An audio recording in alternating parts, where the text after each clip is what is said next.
how in time my movements are. Hello, friends. Welcome back to another evening of Dungeons & Dragons. We are here. The camera's fixed. We're good to go. It's a great time here in the tavern. We're picking up from last week, where we did some things in Vur Dural and found some fun things on our journey over. But yeah, without much further ado, we will introduce ourselves, and then I will do the recap, and we'll hop into the fun where we left off last week. So I am Don Boosted Gorilla, the DM of this campaign, Tales of Settandor. I'm John, and I play Ukubo. I'm Kelsey, and I play Brina. I'm Paul, and I play Arthas. I'm Sarah, and I play Curio. And I am Lawrence, and I play Hallam Farstrider. All right. Let us pick up from last week's episode, Into the Woods. As the party sails north towards Vur Dural, Curiel asks Arthas and Hallam to steer the ship. She then talks to Ukubo, reassuring him that words are magic, and that she was only trying to help teach him, showing him that he has done more good with his words than bad. Ukubo begins to talk again, and says that the soap upset his stomach, and that he made mud. The two of them look out to sea as Ukubo controls the waters around the boat, as Hallam and Arthas fight over the wheel. They sleep as Brina's skeletons control the ship, and awake the next morning, docking at the most northeastern dock on this side of Settandor, a large stone structure sticking far out into the sea. They head north, wrapping around the tall Heavens Summit mountain range towards the Dwarven city. They find their way into the extremely tall forest of trees surrounding the city that grow slowly but visibly as they walk. Ukubo climbs up into one of the trees, seeing the far distance. He sees a tree fall miles off. He begins moving through the trees towards the fallen one. The party follows below. Ukubo jumps down towards the sound of running water, and the group comes across a light red watered river. Stepping into and drinking some of it, they feel invigorated, and their clothes and armor begin to slowly regenerate. They proceed further into the woods, Ukubo running ahead of the group before coming across a child standing between two trees, shivering. Ukubo walks towards the boy, picking him up as he says, "Help me." Ukubo sees a slimy green tendril descending from the boy's leg as two orc figures jump from the trees, flanking him. The group runs up to fight as Ukubo attempts to run with the boy, being knocked down by the two orcs wielding dual short swords. The child runs to Arthas, seeking deep into his mind, causing him to be unable to move. The boy vanishes into the tendril as a slimy figure appears from it, shaping into an orc with eyes completely filled with a coal-black color. The orc stabs into Arthas' mind, consuming his memories and deeply weakening him. Curiel brings Ukubo back as Hallam smashes the strange slimy orc multiple times, critically wounding him and knocking him to the ground. Ukubo gets back up and buffs his party. Brina and her skeletons decimate one of the orc assassins as one of the children vanishes into the tendril before reappearing as the figure of Arthas' father, who weakly calls out to Arthas, "Please, son, help me." The party works together to defeat the foes ahead of them, taking the few items they have on them and proceeding further north. Ukubo sees two dwarves chopping the tree that had previously been knocked down and runs towards them, tackling them to the ground before telling them to stop and hugging the tree. The rest walk up as the two dwarves see Arthas and yell out, "Mountain boy, welcome back!" They indicate that Belfer and Magdar have made it back successfully and that they are waiting inside the walls. They all proceed inside and are greeted to a beautiful stone city made of stone and intricate wood carvings. They proceed deep into a tunnel into the mountain where they step behind a false wall into a large cavern where the Dragon's Hoard Inn sits atop a rock. They enter and find a young copper dragon named Ningal behind the bar, which dips down into a large hole below where he prepares food and drink. Ukubo immediately jumps into the hole and befriends the dragon despite his fear of the large turtle. The party eats and drinks and celebrates their successful journey with the patrons of the tavern as Ukubo learns some simple cooking skills from Ningal and assists him for the evening. Kimley, the dwarf who had brought them into the city, helps them to their room as they fall onto their beds to sleep. Ukubo proceeds to Ningal's hoard, where he puts on his pajamas and sleeps on the edge of the very large bed. Ningal puts on his nightcap and joins Ukubo. Before the rest of the party sleeps, Hallam removes his necklace and sets it on Arthas' chest. As Arthas drifts off in his drunken stupor, he awakens, sitting up and looking around into a completely dark place filled with white and gray smoke sifting around him. He hears the name Arthas, first starting high-pitched and fast and slowly descending down to a low rumble that echoes into the space around him. Two large orange blinking eyes that look like Arthas's stare down from the space above, slowly blinking. Let me set the mood with non-tavern music as we describe your horrifying nightmare. Can it please be that he drips off to sleep? Yes, he drips Not off to drifts? sleep. Drips? He drips off to sleep. Just drips away. Slowly Like a dripping slow to sleep. train of Arthas' soul. I like that. Oh, God. Mood creep. Yes, thank you, Sarah. That is genuinely that perfect noise to match it. Gotta go. Okay, Fuck him up, so Don. you awaken, seemingly awaken. Awake. Oh, you're good. Yeah, no Do I problem. see the sun? Nope. You do not see the sun. You see two suns, and they look like your eyes. Oh. And around you, you see nothing but this wispy gray and white smoke sifting through this horrifying black void of emptiness that you had seen in your visions prior. You are sitting on what appears to be a ground of some kind, then as you run your hands through it, you can feel a sort of dirt and sandy substance, and you pick it up and watch as just nothingness runs through your fingers. You can see the black void sift through your hand and descend down to the floor below you. Looks almost like a liquid. It looks, I mean, it appears to be a sand, but there is no visual texture to it. It is simply the absence of anything. It is void. It is darkness. It is nothing. What would you like to do? Look around. I guess it's still nothing, but like I pick up the sand. It just kind of. Am I in like my traditional armor, clothes? Yeah, or- you can see that your armor looks in the state that it was when you went to sleep. It is shiny and new, very similar to how it had looked when you came out of the river, and also when you put it on for the first time when you were given it in your home. Okay. So as you look around this space, you just see smoke, and you hear the laughter of a child echo, and you whip to the side and you see nothing, and you hear the laughing from the other side of you. And it just kind of fills this space with a very eerie glow. And in the distance, you see a small pinhole of white light, and you hear the crunching of someone walking on gravel. Gravel? Mm-hmm. Does it seem far away? the It sound? seems as if it's coming from where this light source is. I'll walk towards the light and clutch my holy symbol. Sure. And kind of pray as I walk. Sure. So you stand up and you begin walking through this empty space towards this light, and it slowly gets larger and larger and larger until you can see in front of you what appears to be a kind of shimmery, the edge of a portal, through which you can see the park that you were walking in previously that you recognized from your home. Is it big enough to walk through, or is it just... Yeah, you could step through. Now, where are the two lights that were... Are they behind me? So they are perpetually just kind of following where you are walking, lovely. just staring down at you. Okay. As Yeah. if one of those like pictures in a haunted house where the eyes are always following you, or like a boss in a mini game where it's just kind of constantly, constantly floating moving. depending on where you move. You say. Lovely. I'm just going to kind of look up at them and then kind of poke my head through the portal. Sure. Just like lean in. Sure. So you lean through And, like, the look portal around. and you look around and you can see this park that you were familiar with the white stone pathway, the trees kind of gently blowing in the breeze. You look up at the sky and you do not see these orange glowing spheres as you stick your head into this portal. And I'm just going to walk through it.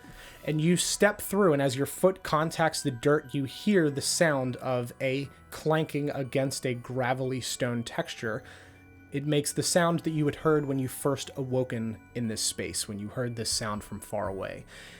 And you begin walking, and you take a few steps down this path, and you set your foot down, and you watch as the path crumples below your feet. And you hear the laughing of a child again, and you can just see below this pathway, it's as if one block of a sidewalk has just crumpled below you, and there is now a gap of void nothingness below you. Oh, lovely.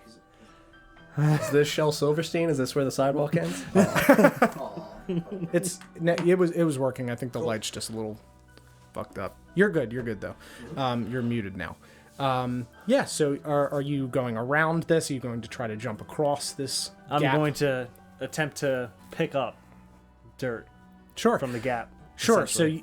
you reach down and kind of reach into this void space, and your hand just feels nothing below it. So it's different than what I was walking on then. Yeah, well, because you're seeing down into the darkness, but you can't feel the floor But I can't as feel you it. reach Okay. through. Correct. Yeah, I'm yes. just gonna kind of hop over it. Sure. Make a dexterity. I guess acrobatics or athletics, whichever you'd prefer. Oh, definitely athletics.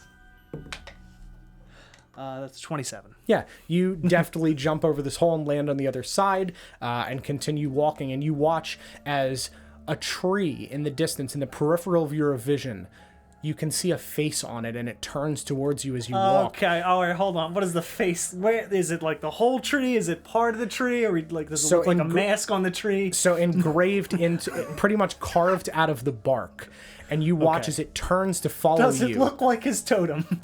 Make a perception check.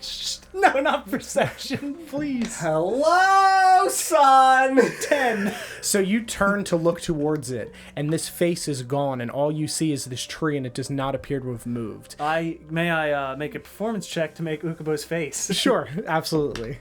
No. 9.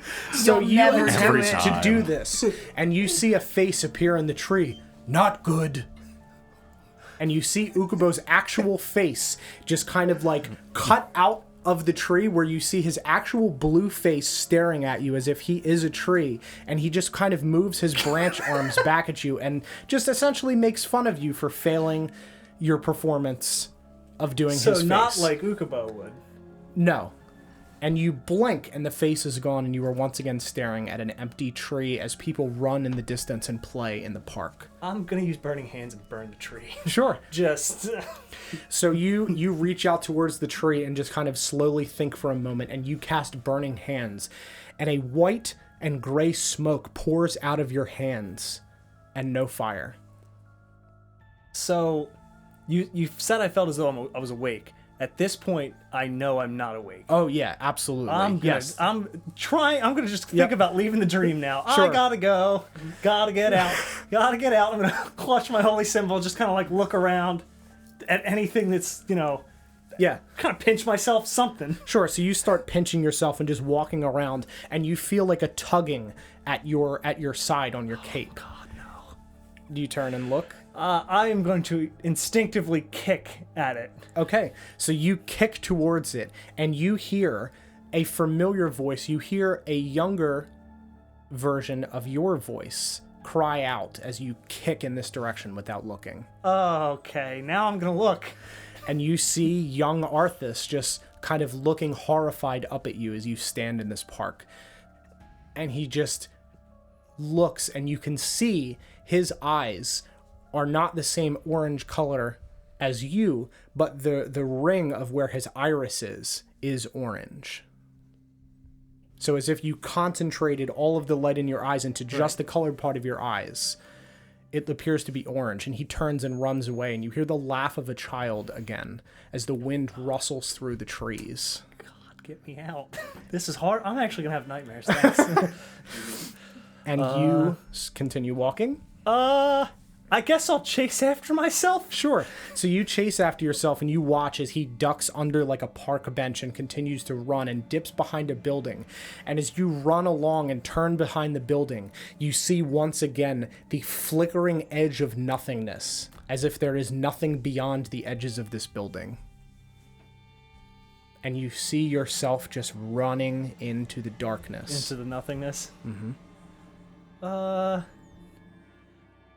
I'm gonna slowly back away. Okay. Nothing to read into there, and I'm gonna continue. I'm gonna go back towards the path.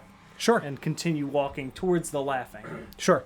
So you run back towards the path and towards where this laughing had come from, and you walk further down, and you see another tree slowly turn. Oh no. Towards you, and you look over and you see Hollum's face carved out of the tree.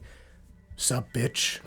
I immediately start hacking at the tree. I mean, it's like, So you pull your sword out and you swing towards the tree, and you hear similar to like cartoon balloon noises, like you have like an inflatable sword, and you were just beating it, like a clown horn, as you were just Very beating set against up the for side that of this one. thing.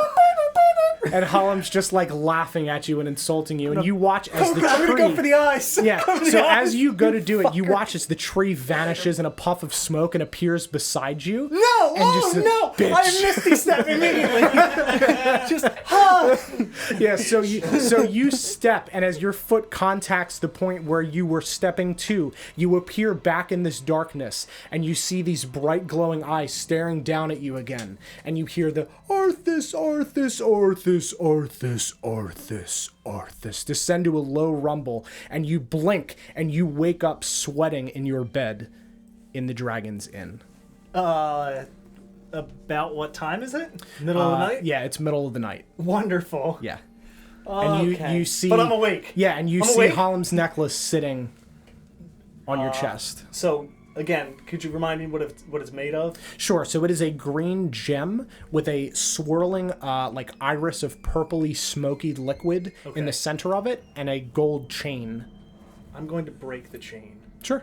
Just Yeah, you crack the chain, and you now just have this gem. gonna throw it across the room. Okay. You throw it, and it skitters across the floor and like hits the wall. I'm gonna get out of bed. Mm-hmm. Oh, gee, don't inception me. Don't fucking inception me. We're all in the same room, correct? Yes, you see your. I'm in a hole. Yeah, You're you in a see. hole. I know where you are. Yeah, you see everybody but Ukubo sleeping in their beds. Okay. Kiriel's probably snoring. Yeah, there's some loud snoring. That's not what it sounds Like like. just That's how creepily Kira's laughing in Yeah. my sleep. Laughing in the Just knowing you're in pain, just like subconsciously, just makes You're also me happy. You're the only one who didn't fair. go to bed completely wasted. So Yeah. So that is as described. Brina looks extra happy for no reason. Yeah, Brina looks real happy. Hollum, where's Hollum? He's just sleeping. Hollum looks pretty restful, having that's not, great. not Okay. having the necklace. Wonderful.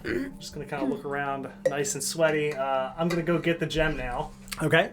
I'm gonna. I don't even know what to do with this. I'm gonna break it. Jeez. I'm gonna walk over to Hollum Okay. and kind of like get like right in his face and just shake him awake. Sure. So you feel Help! Help! You hear shaking, and you hear the voice of Arthas yell "Help!" as you are being shook from your slumber. Please open your eyes. Sure, I'll open my eyes. Wonderful. And you see Hollum looking up at you.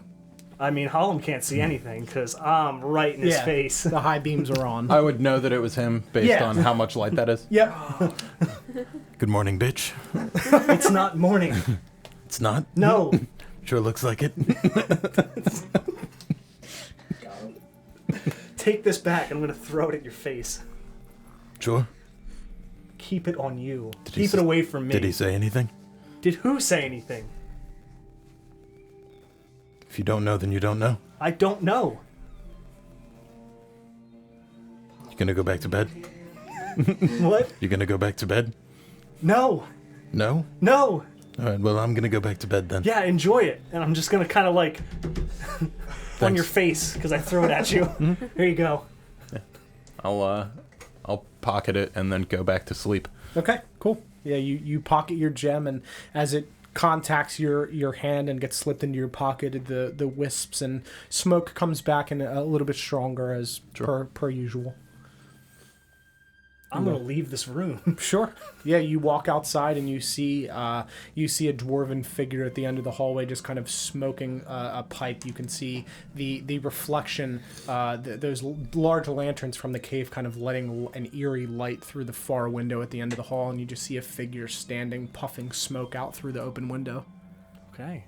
I'm just going to... so there's the faint light that I see is not from sunlight. It's from... Correct. It's from Just the from the lanterns. lanterns? Yeah. I guess I'll actually leave the tavern and go outside Sure. and see what's going on out there. bud. Sure. So you walk out through the tavern and walk up through this familiar false wall and up through the tunnel back into the city of Vur Dural, and it appears to be pretty inactive this time of night. There's not too many people wandering around. You can see the occasional dwarf that appears to be a little more drunk than the rest is kind of stumbling through town. There's a few that are kind of sitting, like leaning against some of the buildings, passed out. But the majority, there's not really too many people up here. At this time of night, there's not a lot of nighttime action above ground. So everything seems normal. Yeah, everything appears normal. You don't see the big orange eyes in the sky above you. Good to know. I'm just going to kind of chill outside for a bit. Sure. Yeah, you just take in this relax. cool air. A light breeze is kind of rustling through the town. You can see the waving of the extremely tall trees outside of the city just slowly bending back and forth as they get mildly taller and continue to grow in the darkness.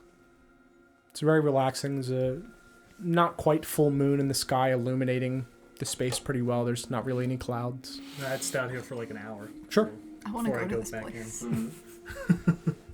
Yeah, you just kind of sit outside and enjoy the cool air as nighttime happens and the city sleeps. Mm-hmm. And after an hour, I'll go back down to the tavern. Sure. Back to my bed. I'll check the time. Sure. It's about 2 a.m. 2 a.m.? Yeah. Wonderful. So you've been outside for about an hour. And I'll attempt to go back to sleep. Sure. Back in the room, or are you going to try to find a different one or sleeping in No, the... I'll go back into the room. Okay. Yeah, you go back into the room and your friends are asleep and you walk back to your bed and pull the covers up to your neck and get all tucked in. And, Jim. and you... And I'll read my little pages just so it's easier. Yeah, sure. So you just flip these in front of your face and you pass out. Yep. All right. And you all awaken the next morning. Let me put the correct playlist back on. Combat horrifying, of course. Wonderful.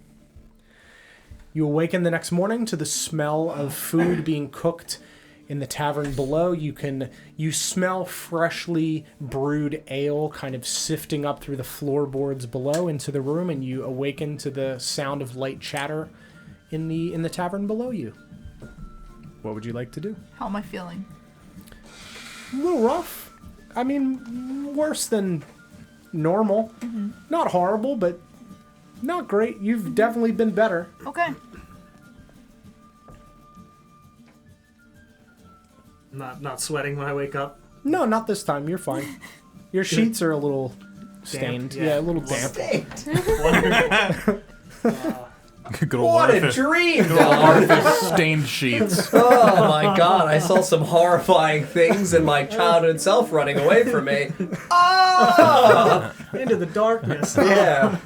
Tried to do the Ukubo face and it just really brought me there. Really stained those sheets. That's what it's been this whole time. Oh, yeah. No, Makes you sense. did mention it. Makes sense. Ukubo alone time. Yes, you see everybody just kind of stretching in the room around you as you're awakening. That's the real reason I missed the totem face and had to redraw it back. Primitive pornography. Oh my god. Yeah, you really miss the eye roll in that. It's more about the euphoria than anything else, Paul. Thanks, Elray. Yeah, you know. Oh, Does what he does. your teacher really taught me magic. I'm gonna get It's up. like people learn a lot of different things Yeah. from that. I gotta go. I'm gonna get up, Sure. and I'm going to silently walk out of the room. Sure. So you. I'll say good morning as you. Yeah, so you watch as Curiel stands and begins to walk towards the door, and you just kind of look over. Good morning. Good morning. Yeah, wonderful day. Give Yeah, Arthas see like ya. a side eye. Yeah, yeah. You gonna side eye me? Yeah, go Google it. The dragon. Go ahead. Yeah. So, I'm head gonna down. sit up and look at Arthas. Yeah, he looks. I'm already flipping him off. Yeah, I'm sitting up, already just in your direction. Did you sleep well? Fantastic. That's good. Yeah. It's good you had How a lot you to doing? drink last A night. lot of yeah. Mountain boy. Thanks. I laugh at Mountain. At the door. Yeah, as you're pulling the door closed, you hear Mountain Boy, and you just kind of chuckle as the door clicks closed. Are you all right over there? I'm fine. Does he look well rested? Yeah, pretty well rested. More well rested than him. Yeah, more well rested than you feel. Great. Yeah. That's good to hear. Thank I'm you. glad to hear it. Still flipping you off, by the way. Brina, what are you doing? I am. I had you. getting up- What? I had you sleeping in a bed made of your skeletal hands, like the 12 skeletons Like a laid throne. down. Oh yeah, I forgot about that. Yeah, laid down for you, put their hands and like knees up to make a skeletal bone bed for you, That's like a probably queen. another reason why I slept great. You're welcome. Yeah, really just got every like possible like nook of your back to Yeah. make sure that it was optimal. Like sleeping. pressure, like think of like memory foam where it absorbs, like they would curl their fingers in for like the heavier parts of your back. Picture memory foam with hands. Hands. Yeah, skeletal Skeletal hands. Memory hands. That's the worst thing I think I've ever pictured. That's pretty bad. That's really all memory foam actually is. It's Hands. bones. It's full of bones. Bones? That's why they shake when you like put them. It's Yeah, it's that rattling. weird, yeah, it's that rattling noise. I Memory. clap and have my skeletons gently place me on my feet. Sure. Yeah, Are they you gonna do just that thing where they just Yeah, you ascend vertically like Dracula from the fucking tomb. yeah, you just clap and you watch as they just tilt Brina forward. Now that's the scariest I'm fucking gonna thing. give him a look, like, and look at her. We gotta go. Yeah, The queen. That's a little arrives. fucked. Yeah, and your feet are supported by two hands, and you just step off down onto the ground, and your skeleton is just deform from this bed and walk behind you. I like give them all jobs of like someone ironing my dress and someone You're straight getting- entourage. Yeah, Yeah. like they're just doing things for me, and I'm like one's brushing my hair, and I'm just like, living the good life. yeah, just letting them. You guys watch as Brina is being pampered by her skeletal I army. get dressed in the cowboy outfit because it's easier than getting the armor on, and I immediately leave the room with my things. Sure. Yeah, you watch as I Arthas just kind of like uncomfortably just like just watches in horror as you're having this happen and puts on the cowboy outfit and just kind of like nervously runs out of the room. I gotta go. I also make sure that they are dressed. Oh, very good. Very good. And They they're need, the they finest need to make of sure outfits. that they're dressed. Oh, yeah. all Yes. of their clothing was restored. Yes, restored I heard, in the which river. is So you have fantastic. wonderfully nice outfits. So they're all spiffy looking. Very spiffy, yes. I'm very happy, Good. and they, I'm hoping, are also happy. Oh yeah, you I can have tell. what, 12 or 14 of them. Are they all 12. smiling eerily? Yeah, they're just kind of. Oh, I mean, they're skeletons. That's the default, isn't it? a little more pulled wide. They've inserted their bone hands and just kind of like really pulled at the teeth a okay, little bit. all right, yeah. yeah, that's great. Good job, Joaquin.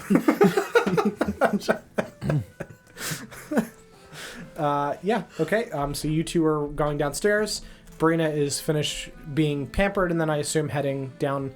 Are you heading down into the inn as well? Yeah. Wait for Arthas to get up and leave, and if he left the chain laying on the floor somewhere, I'll collect it and then go downstairs. Yeah, you see the chain just kind of like on the floor next to his bed.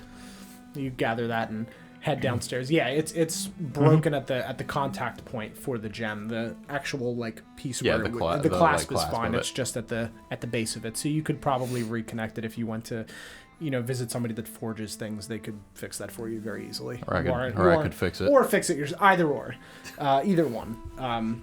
Yeah.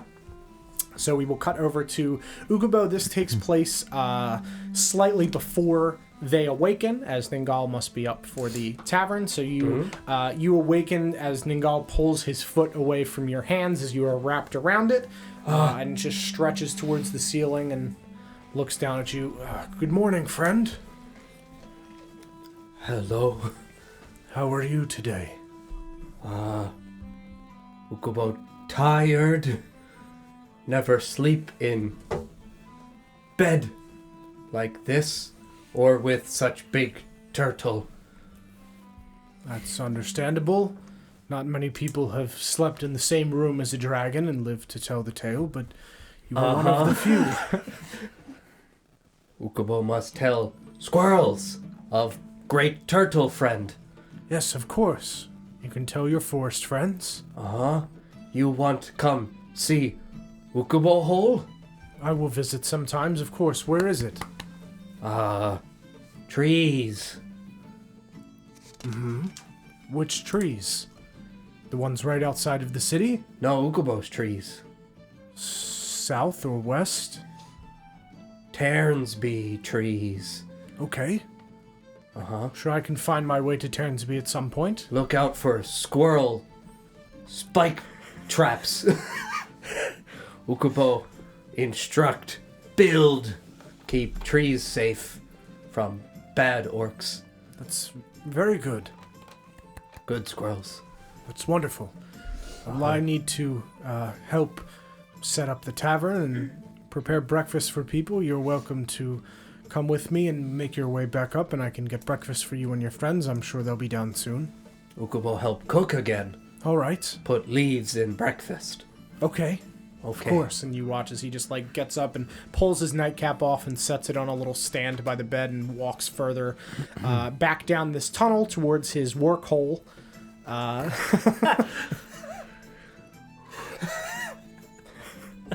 The work hole. The work hole, not the sleep hole. Mm-hmm. And you guys walk down, and you follow him down this tunnel into the work I hole. would stay in my pajamas. Sure. So you've got your pajamas on, and you watch as he walks over and pops open one of the crates that is like buried into the ground, and he pulls out several slices, like large hunks of meat, and sets it down as he breathes fire under this large row of pots and begins to prepare breakfast. Yeah, just gonna help him cook. Okay. So you help prepare a lot of the foods and pour some of the ales, and you hear the voices of your friends above as they make their way down to the tavern and are seated at the bar above. I would 100% run up to try to be the ones to greet them to make it seem like this is now my tavern. Sure. So as you hear, like, Hello! you hear the clacking of Curiel's footsteps on the tavern, the unmistakable turtle clacking. You Turtle run, clack. you run up this little side tunnel and appear outside, and you burst through the front doors of the tavern, and you see Curiel just, I was about to say turtle, just about to step off of the stairs, and you were just kind of like bursting through the front door of this tavern. Ha! Welcome, Ukubo's Tavern. Breakfast time. Ukubo, this is not your tavern. Uh-huh. Ukubo, this is not your tavern. Ukubo Tavern. No, Ningal said Ukubo Tavern. I doubt that. I'm gonna turn back towards him and cast message. Okay. Tell them, Ukubo's Tavern. Good joke. Yeah, and you watch as his head just pops up. It's Ukubo's tavern. I've left it to him. I'm going to move away. He's going to take over. And he just sinks back down into the hole. See? Big turtle, like Ukubo. Give tavern. And as you're standing there, Arthas runs down the stairs looking really perturbed. You missed it. You missed it in there. Just don't go back in the room. Arthas, Ukubo own tavern now. Ukubo Tavern. No. Uh-huh. No. Ask Big Turtle. I'll look around. Yeah, you don't see him. You can hear the sounds of like clanging coming from this center hole. Ask Small Turtle. Small turtle. Is this Ukubo's tavern? Apparently it might be. What did you do to the dragon? This dragon's fine. Slept. That. He's fine. Slept with. Yeah, I figured. Uh-huh. Yeah. Yep. Ukubo sleep with and now own his business. And as you were chatting, Brina and Hallam walk down the stairs. Brina walks down first with her skeletal friends, and then As soon as I see the slowly skeletons, I behind. rush down the stairs like Yep. all the way to the other side of the bar. Yeah, you walk all the way down to the end and It's a sit. nice little jog. Yeah. Yeah, and you are now right in front of Brina and her skeletal friends. Hallam, you are now in a line to get down the stairs behind all of the skeletons that are just kind of standing, and they just kind of look back at Can you. I And, can I see the landing at the bottom of the stairs? yeah. I'll just teleport to it. Yeah, you teleport to it as the skeleton looks. You see one of the skeletons like start to turn to And try and land myself real close to Arthas. Sure. Yeah, so you feel the smoke as you just start rushing away. Oh, lovely. I guess I'll kind of jump a little bit because of my nightmare that I had. Yeah. As I like appear next to him, I'll say, "Mountain boy." Can I reflexively just punch? Like, you know, when people get scared and they just punch? Yeah, sure. Make an attack roll. God, what do I add? Strength and proficiency? So that's going to be a 21 to hit. Yeah, for sure. Yeah. So what is it? Just strength plus a 1? Unarmed is just 1, I believe. I think It'd be Yeah, it'd be strength. 1 plus plus strength mod. his Okay, strength yeah, mod. 1 plus your Yeah, strength so mod. it'd be 6 6. just right to your nose. Yes, you Bam! Yeah. I'm just gonna laugh at him actually. Yeah, and you just laugh, and then you turn and just go sprinting into the tavern to get to the edge of the bar. Yes. And you sit down, and you just figure that you see the figure of Kimberly sitting there, and he just looks over. Mountain boy. Hello. As I try to compose myself. How are you? I'm all right. You don't look like you slept well. Had a lot to drink last night, more than you had when you were here the first time. So that's kind of 0 for 2 for you as far as. For 2. What do you mean? Well, you passed out the last time too. I don't remember that. At least this time. Well, you wouldn't. At least this time you downed some more ale and mostly kept up with the other patrons. They bought you all drinks and everyone was chanting Mountain Boy. Do you have zero recollection of that? I definitely remember the chanting, yeah. Well, that's...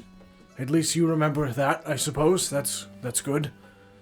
Nothing else? You don't remember the fight? Fights? Yes.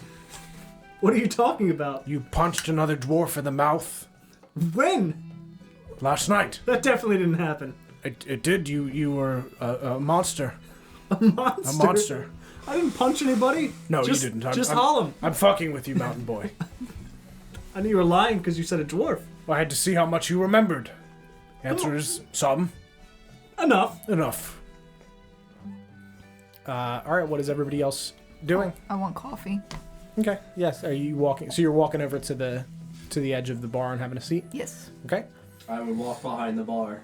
What Ukubo get? Yeah. So you For hop friends. over and stand on that like small lip precariously Yeah. over the large The hole. hole. Yeah.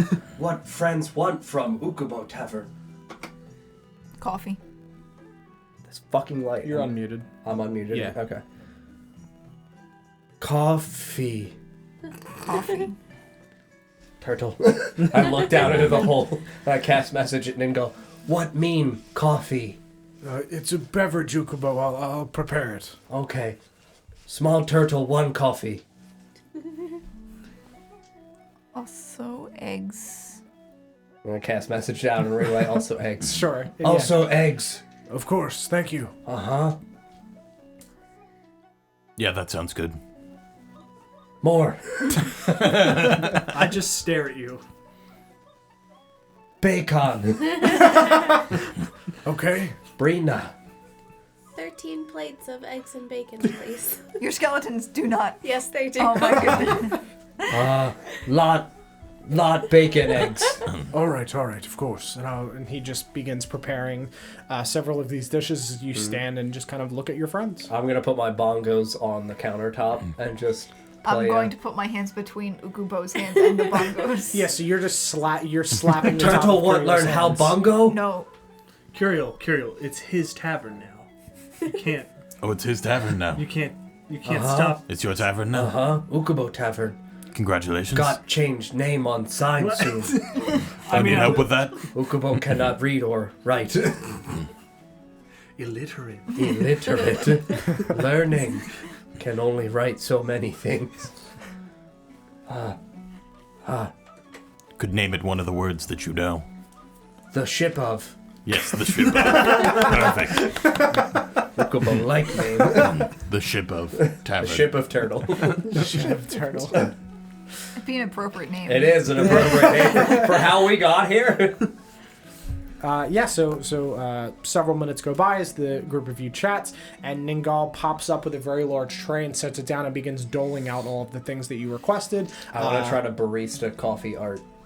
Sure, in the yeah. cream. So You didn't know what coffee yeah. was a minute ago. I have a feeling Ukubo's fingers needs to go in Yeah, this. make a performance check. Oh no. I would not qualify this as your proficiency in cooking, so this is an advanced technique. Yeah, you watch as That's Ukubo solid just 3. puts his finger into your coffee and ha! Can I get a smiley face? You get 2 eyes. I'm gonna grab the one that was in front of Harlem instead. Ukubo draw for you. Oh. Happy. Fucking I drink. think you owe him that much. I just Turtle. start giggling. Turtle make Ukubo happy. I put the one back in front of Harlem. I lean over to Curiel. If you drink that, you're gonna make Ukubo's mud hands. What mean hygiene? Wash. Ukubo not know what wash mean. Can you clean Ukubo a did beverage? say, like, I would never take a bath. Yeah, I mean, I'll say prestidigitation. You could clean a beverage. I would like it to would be clean- within a square foot. I would like to clean my coffee. Sure, yeah, you clean your coffee. The mug's just empty. Yeah. Yeah, you're left with just the floating cream that descends down. No, you have your coffee with That's a tavern name. the floating cream. Yes, you have your coffee with the 2 eye holes in it that is now cleaned of things in it. The rest of you have the food that you had ordered. You have a large like tray that's kind of standing on the edge of the bar that goes up and out that has your 13 plates of bacon and eggs. I ordered them to eat it. Yeah. Okay. Okay, so you watch as they Fine. walk over and they just pick it up and put it through their mouths and it just onto the ground as it falls through the bottom of their exposed nothing bone chins. They're I wasting mean, bacon. Technically, wouldn't it go into their know. pants? Because, like, they're dressed. True. So you watch as they eat it and it just You falls, fit them with falls diapers. into their shirt and you watch as there's just like a blob down by their down by their stomach. The floating cream. And as they begin to walk, eggs and bacon just kind of trail out of their pant leg onto the floor. That's better than I could have ever imagined. Are you smiling at me? You're actually just smiling at me? I'm just like horrified. Yeah. I'm gonna look at Ukubo. Uh-huh. All the pigs died for nothing. Uh-huh. What is wrong with you?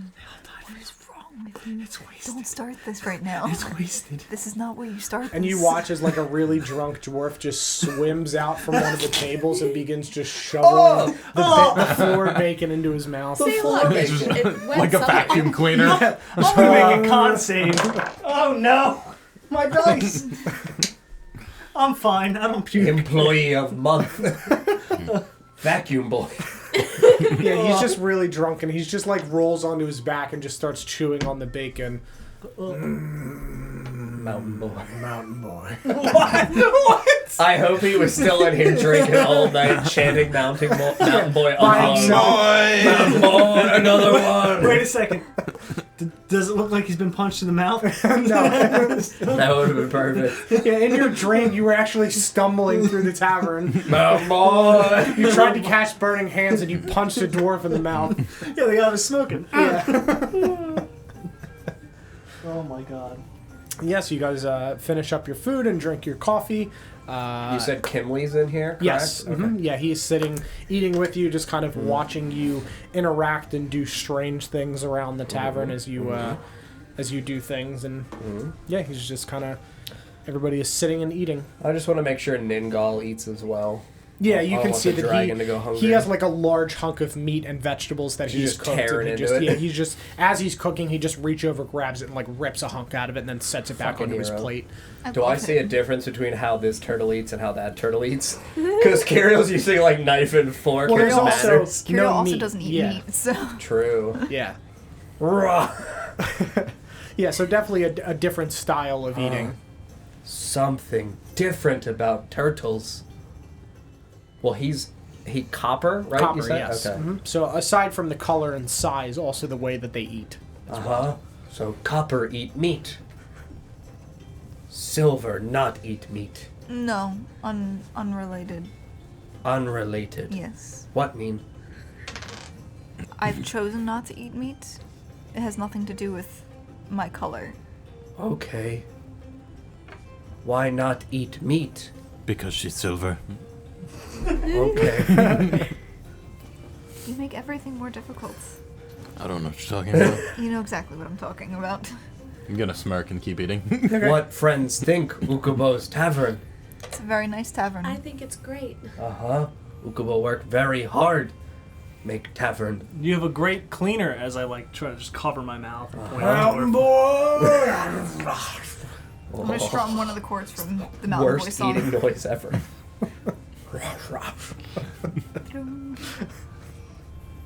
You remember that Mountain Boy song you were playing last night? Yes. Oh, Mountain Boy. Oh, you fell over and kept playing it. It's true. She playing it better than she was last night? Make a performance check. I hope so. Because you got a headache. I'm playing it very softly. Yeah.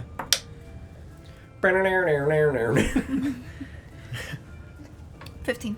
Yeah, it's more in tune than last night. More I thought than I played it really well last night. Was that a different... You did for a bit until you toppled back, and then it got real bad. Yeah, the end wasn't very strong. Yeah, but no, you continue, and it's pretty good, much better. You do it quietly as to not disturb the other patrons and cause yourself to get a headache. And as you guys are sitting eating, Kimley looks over to Arthas and just kind of he like leans in his chair down a little bit. So, Magdar and Belfier are waiting in the hall for you if you'd like to meet. We're going to use that key that they brought to open up the vault, and then you'll be able to make your way around the town for a bit and then meet up with Ufrock later. He has a few things that he needs to take care of before he can meet you, but I'll be taking you to the vault this morning. Okay, sounds good. Works for As you? soon as we're done. Of eating. course, yes. Just let me know when you'd like to leave, and he just sits back and sips his ale. Alright, I'm gonna continue to eat. Sure. Finishing my breakfast. While we're eating, Arthas, monster in trees. Ever see that monster in trees? We'll go with a no. No. Yeah, he's never seen that shit Absolutely before. not. Yeah, no. Okay. Yeah. No, that What was a horrifying experience. Fuck was that? I think you mean an elf fucker. Would you stop? I'm not doing this again. It was more like an orc fucker. Yeah, an orc fuck. It was one of those orc fuckers. Uh-huh. Why? Music stops. After all that I have done, do you forsake me, children? What, Curiel? He attacked us. Or it. I don't even know what it was. An orc fucker. Goop. Mud. Mud. Mud man. Ukubo made mud. Ukubo made monster. Ukubo's own mud. Attack him. Like a mud man. So bad. Make mud man. Origin story. No! The comic continues. It really does. No. Mud? No, none of that. None of that happened. No. Okay. Monster not happen. No, monster happened. Okay. Not your mud. Not my mud. Your mud didn't make the monster. Okay. Different mud. Okay. Yeah, Ukubo pushed mud into ocean. Probably for the best. Uh-huh. Not want mud on poop deck. Not where that belong.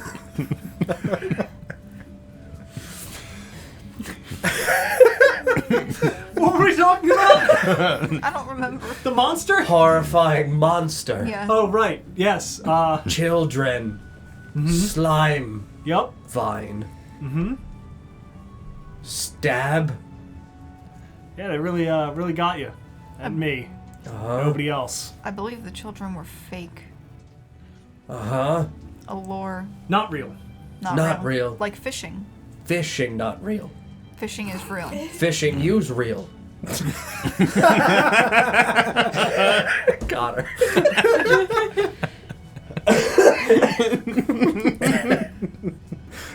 How does your brain work that way? I'm just gonna put haha. Funny. Yeah, good one. Just remember he can't read or write. Yep. Comedic genius. No literary abilities whatsoever. How monster get in trees? Not from here. I don't know. Monsters. I'm not a monsterologist. You might have been waiting. Monsterology. What mean? I don't know. Ask one of the Yeah, dwarves. what mean? I don't know. You said it. Just made it up. Right here. I mean, if you made it up, then you'd know the meaning, yes? Yeah. You get So what's it make mean? meaning. One who studies monsters? No, there you like go. meaning. Just told you. Okay. monster not from here sent here? Possibly. By who? I mean, they were with... My mud. Haha. It come to life in No, ocean. it was a joke. Evolution. The waters of life. Oh, the Red River. It mended it. Oh my god! Wait, you've been eating orc this whole time? Got to go. He saved them to eat them. Hit him. He ate the chieftain. Yeah, of course. Ugh. The rivers run red with blood. With mud. Wait, are all With the mud. skeletons Red- orc red shaped? muds. No, As if their skin and meat had been eaten. no, they're smaller, elvish height. Okay. Dead. Mom? Mom. Oh, no, not Mom again. and Dad are fighting together. Mhm. You unified them in death. Yeah. I'll give them a little wedding. Like, Poetically horrific. yeah. It really is. A skeleton wedding. Mhm. Yeah. I can do that. I know ceremony. Oh my You god. can do a bone wedding. We're doing a bone wedding. Wait, how? Wait a minute. You know ceremony? Yeah, wait, Yeah. how do you know that? That's I mean, a it's level a- 1 spell. My thing is, though, do they need to be Spell. living, or can I marry all of your skeletons together? Please marry them together. What can they He's have? probably married to Bone squirrels. children?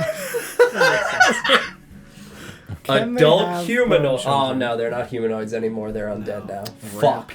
That would be the. It does cost gems that are consumed. Yeah, For the rings. correct. Yeah. So I mean, if you've got 12, it's 6 pairs. I would only need 150 gold pieces, but they would I get. have it. We have plenty of fake gems. I have it. I have. Does it say real gems? No, we can use fake gems. It's powdered silver. Oh. Yeah. You're, make the you're in an rings. ore city, so that wouldn't be. Well, that hard I mean, to come again, though, across. they need to actually be humanoids. Sure. They're no longer. They're now classified Dude, as undead. even if this is a fake wedding Yeah, where fake it's gems, all you fake could still people, throw Sure, them. I don't yeah. give a fuck. Yeah, we They're have, getting we have a married. bunch of weddings for your skeletal. Now I gotta go dig up some bone children. Bone babies. I'm gonna go catch some fresh air. Yes, you walk outside into the. I immediately walk with him. Sure. Are you heading out completely, or just out of the tavern itself into the cave? Goodbye. About how far into the cave are we? So it would take you about 5 minutes to walk to the edge and up. Sure. Out Yeah, of I'm the gonna head for fresh air. Sure. Yeah. So you and Arthas. As I get up, I'm going to gesture Kimley and the others. Sure. Let's yeah. go. Yeah. Kimley stands and begins walking out with you. Ukubo, you can leave your tavern. Ningal will watch it. And I'll look down at Ningal and say, "Thank you for fun times and jokes." Thank you for your help, and I'm glad that you learned some cooking. And I'm gonna pull out a big pile of leaves and just kind of extend it down to him. For you. Thank you. And he reaches his dragon hands up and cups them for you to dump the leaves in. Yeah, I cup the leaves and wave. You use for good people help drugs. Of course. And he sets them down into an empty barrel next to his stuff, and you watch him as he takes one and Crumples it onto some meat that he's cooking and flips it over and sears it, and it just sizzles nicely on this Very good. barbecue. Yeah. You hop over the bar and stand in the tavern and begin to walk out with your friends. Okay. So you guys walk out and up through the tunnel and descend into the open, fresh air of the day back into the city of Vur Dural. You can see that several people are kind of walking around and doing things. It's obviously much more lively than it was the night before. It looks the same, so you can confirm that you were actually awake at the point you came outside. It looks to be the same place. Nothing's different. There's a slight breeze kind of very lazily and relaxingly blowing through the city. It's cool outside. It's not too hot, not cold, just a nice springish type day. Okay. And as we're walking, I'm going to ask Ukubo, do you know where it came from? Mud? No, the monster. Oh, Do you have any idea? no. You asked me, but do you know? Ukubo never see monster like that in Ukubo trees. Not know if it these trees for home. Maybe. Okay. Ukubo worried. Bad man send monster. Eat friends. Ooh. Bad man. I'm just gonna shrug at you. Okay. Got be bad man somewhere. One I'm friend's just gonna dead. glance at Brina. Quickly glance away. Maybe She's on our side. purple orc fucker. Yes. She learned songs. You're not so close. She learned songs. We will take the fraction peak. Oh. Bad purple half orc. Probably. Uh-huh. That seems reasonable. So I don't remember if we asked, but the purple orc that you described to us, does it resemble the orcs of the half dwarf, half orcs? Or does it look like it may be something else? You weren't given a description. Of her? You saw her. So, yeah, I guess you guys did see her. We they saw saw- her they when saw we her. were in the Sure, cave. that's Like, right. obviously not, like, fully up Yeah. close, but we were within 100 feet. Sure. No, she looks much more slender and much taller, so Okay. probably not a dwarf. Okay. Half something, hard to say what from that distance, but definitely not a dwarf. Too tall for that. Okay. I was just wondering. Yeah, not the same, like, stockiness that you would get from a dwarf. Probably the purple one then. I can't even see your eyebrows. Half Ukubo. What? That make her half tree. No, only Ukubo tree. But Half Furbolg. Furbolg? Is that Do I know what that is? what you're called? Yeah, you've No, heard Ukubo. of these, like, half-giant creatures. Is that the first time you've ever spoken about your race? Yeah. Would this be like That's like the name of it. the Yeah. first time I would be Furbolg? associating that name with what he is? Yeah, you've never seen them, but you've, Sure. like, heard about it in, books and things that you had been taught as a child, perhaps. But, yeah, you've never seen one. But hearing him say that, you kind of correlate the details that you heard about it to what he is. Learning. Never ask what Ukubo is. I have like non-flashbacks because he said tree. So I'm just like, Yeah, in your mind, you just kind of close your eyes for a second and you just see the face cut out. It's a Furbolg fucker. Purple. yes, he is. Do I know what a furbolg is or at all? You have heard of it. You've never seen one, and you're not 100% certain what it is. You've heard the name. Okay. Yeah. I feel like I'm seeing Ukubo through new eyes. You guys didn't think he was just like a big blue guy, did you? Could have sworn he was a tree. Ukubo is tree. Well, See. was tree. Not tree no more. Stop saying. What about the you're a leaves? Ukubo has leaves from when was tree. tree. Ukubo, please stop talking about being a tree. Was tree. Is there a problem? He's always been a tree. Yep, always been a tree. Yep. Just give you a weird look. What? You okay? Yep, You don't seem okay. I'm fine. So anyways, you're not a tree anymore? No, it was tree. Mr. Elran make tree. Leaves. Not tree. Still leaves. What are the leaves for now? Mr. Sylvana's papa. Okay. Tree daddy. Tree father. Tree father. Tree fucker? dad. His leaves. Tree fucker. Probably how make Ukubo. That makes sense. Oh, I like lean up against the wall and use the hat to cover my horrified face. It's like, oh, okay. this is why we didn't ask Yeah, him. Kimberly walks ahead as you just, like, take a breather and just pull the hat, the cowboy hat over your eyes and just, Okay. oh, no. Actually, I'm gonna take the cowboy hat and throw it. pillow. Yeah, What? you feel the cowboy hat get ripped from your head. I'm gonna throw it. Why? Bad memories. From what? Why are you throwing my hat? The boat. The accent. One of my skeletons picks up the cat and puts it Well, on. yeehaw there, partner. Yeah, you watch as he, like, kind of Box bounce. alters his stance a little bit as soon as he puts the hat on, spreads the legs, bends the knees a little bit. He looks over I'm to just you. gonna beckon him. Yeah, he just pulls out two. He's got him, like, on his side, and he just pulls out his hands and just points at you. And he takes it off and just... We'll catch it. Yeah, you grab it. You don't touch a man's hat. And I'm gonna walk and follow Kimley.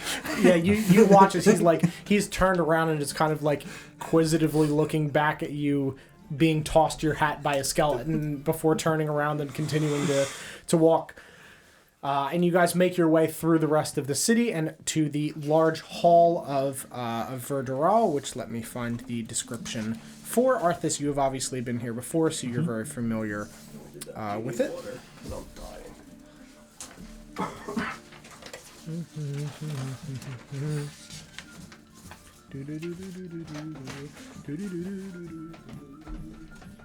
Where's this D20 like disappeared? It's gone.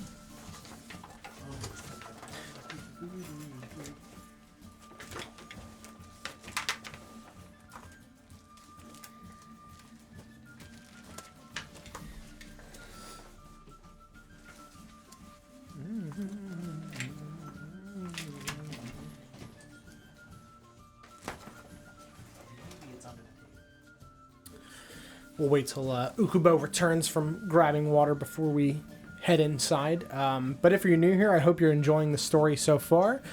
We've got several tabletop sponsors that you can find on our website. We have various coupon codes that you can use to get discounts on dice, coffee, if that's your thing. We've got discount codes for that. We've got coupon codes for miniatures, custom miniature figures that you can have done. Our website is notgreatrpg.com. We've got all kinds of fun information on there. Alongside the sponsors, we've got links to all of our social media accounts. We have text recaps of all of our campaigns. We have information about some other things that are on there. You can also listen to our campaigns on YouTube. They get turned into a podcast as well, so very easy to catch up if you're looking to hop into the action and don't want to be behind or misunderstand some of the story.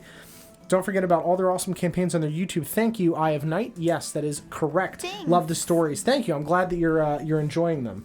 I saw your comments. I check them infrequently. I probably should check them more than I do, but I comment as much as I can, and makes me happy to see comments on like my campaign stuff. Because even though the videos have views, it's really hard to say if like anybody actually watches them because YouTube's stats are useless. So it's really hard to tell if like anybody actually goes back and watches the videos. But a couple people have told me they do, so I'm glad that they're helpful. Nice beard, thank you very much. Thank you. I tweeted today. I was looking back through old videos. One of the ones that you actually commented on, Eye of the Night, of July before I started my dieting versus now, and I just look like literally a different person. So it's cool to have like video progress of my weight loss from the same perspective week after week is nice, because I didn't like take pictures because I have video evidence, so right. It's nice. But yeah, so you guys walk up to the hall, and what you see is a gigantic hall carved right into the side of this large Heaven's Summit mountain behind you. Large lanterns hung on chains, very similar to the cavern below, cast the room in a beautiful moving shadowy light. And you see an extremely large stone table, at the end of which you see the familiar figures of Magdar and Belfir, and Kimley walks you over through the room, and Belfir walks up to you, Arthas, and just kind of extends his arms and, to hug you, and he runs up and just... I'll pick him up. Sure, make a strength check. Just... Oh, no. Because he's a heavy boy.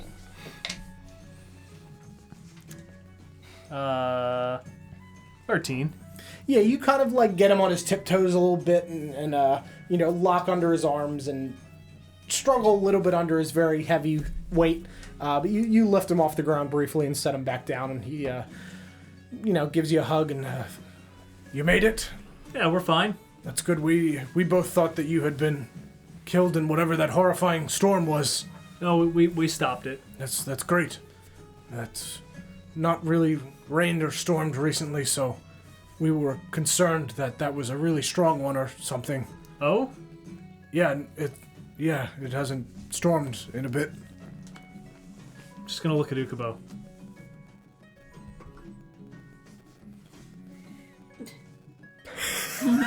Hello?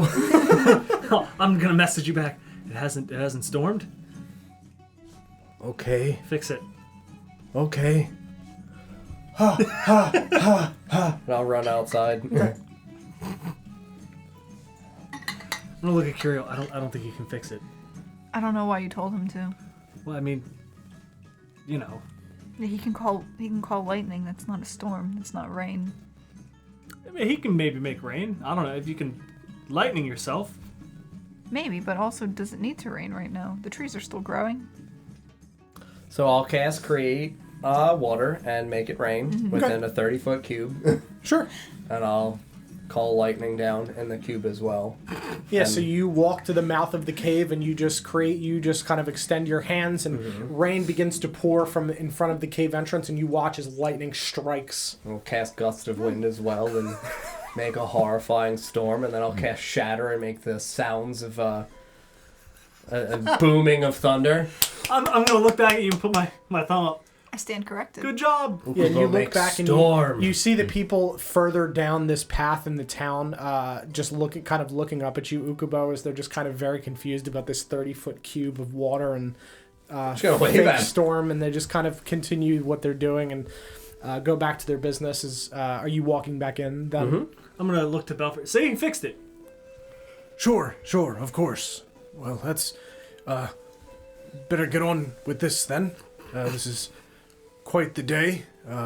He pulls the key from around his neck and hands it to Kimley, who extends his hand, and you just watch as it's like a heavy weight kind of like hits his hand, despite the key not being physically very heavy. It's more of like an emotional weight that goes with what is about to happen. And you watch as Kimley and Belfier walk to opposite sides of this large table over to one of the large torches that is on the wall. And let me change the music a little bit so we can get a little dramatic going. Kiss him. Magdar's waiting. That's the key, Kiriel. And you watch as they both reach up and look at each other and in unison pull down on the lantern. And you watch as the large stone table begins to tilt up as the large cobblestone below it follows and tilts the table until there is a large space at the foot of the table where you had sat with Ufrock, and you can see a stairway descending down below it. And Kimley walks over and beckons. It's down this way. Oh, we're supposed to eat now. We'll eat later. You're just gonna close it all back up. Of course, that's why it was built that way. Oh. I'll walk down. Yeah, so you guys make your way. What are we? What do we want? What's down here that we're looking for? Why do we? I want to see the Yeti. Ukubo ancestor. Grand Papa. I mean, what is an Ukubo at this point? Oh boy. Yes, you walk down this set of stairs as a group, and you watch as it opens into a large expanse below this hall, essentially the same size as the hall above you, just mirrored a floor below. Torches on the walls cast a faint glow across this space, and as you reach the bottom, you hear the like scraping of stone on stone as the table closes back into place above you. And you see at the end of this large hall a large stone door with lots of runes carved into the stone intricately. And you see Kimley start walking across this hall. I'm assuming they're dwarvish runes? Yes. What do they say? So, because you do read Dwarvish.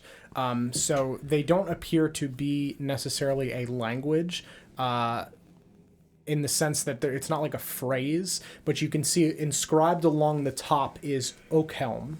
Okay. And the rest of it is simply a pattern in the style of Dwarven runes, but does not say a physical word. Okay. They just are kind of visually similar.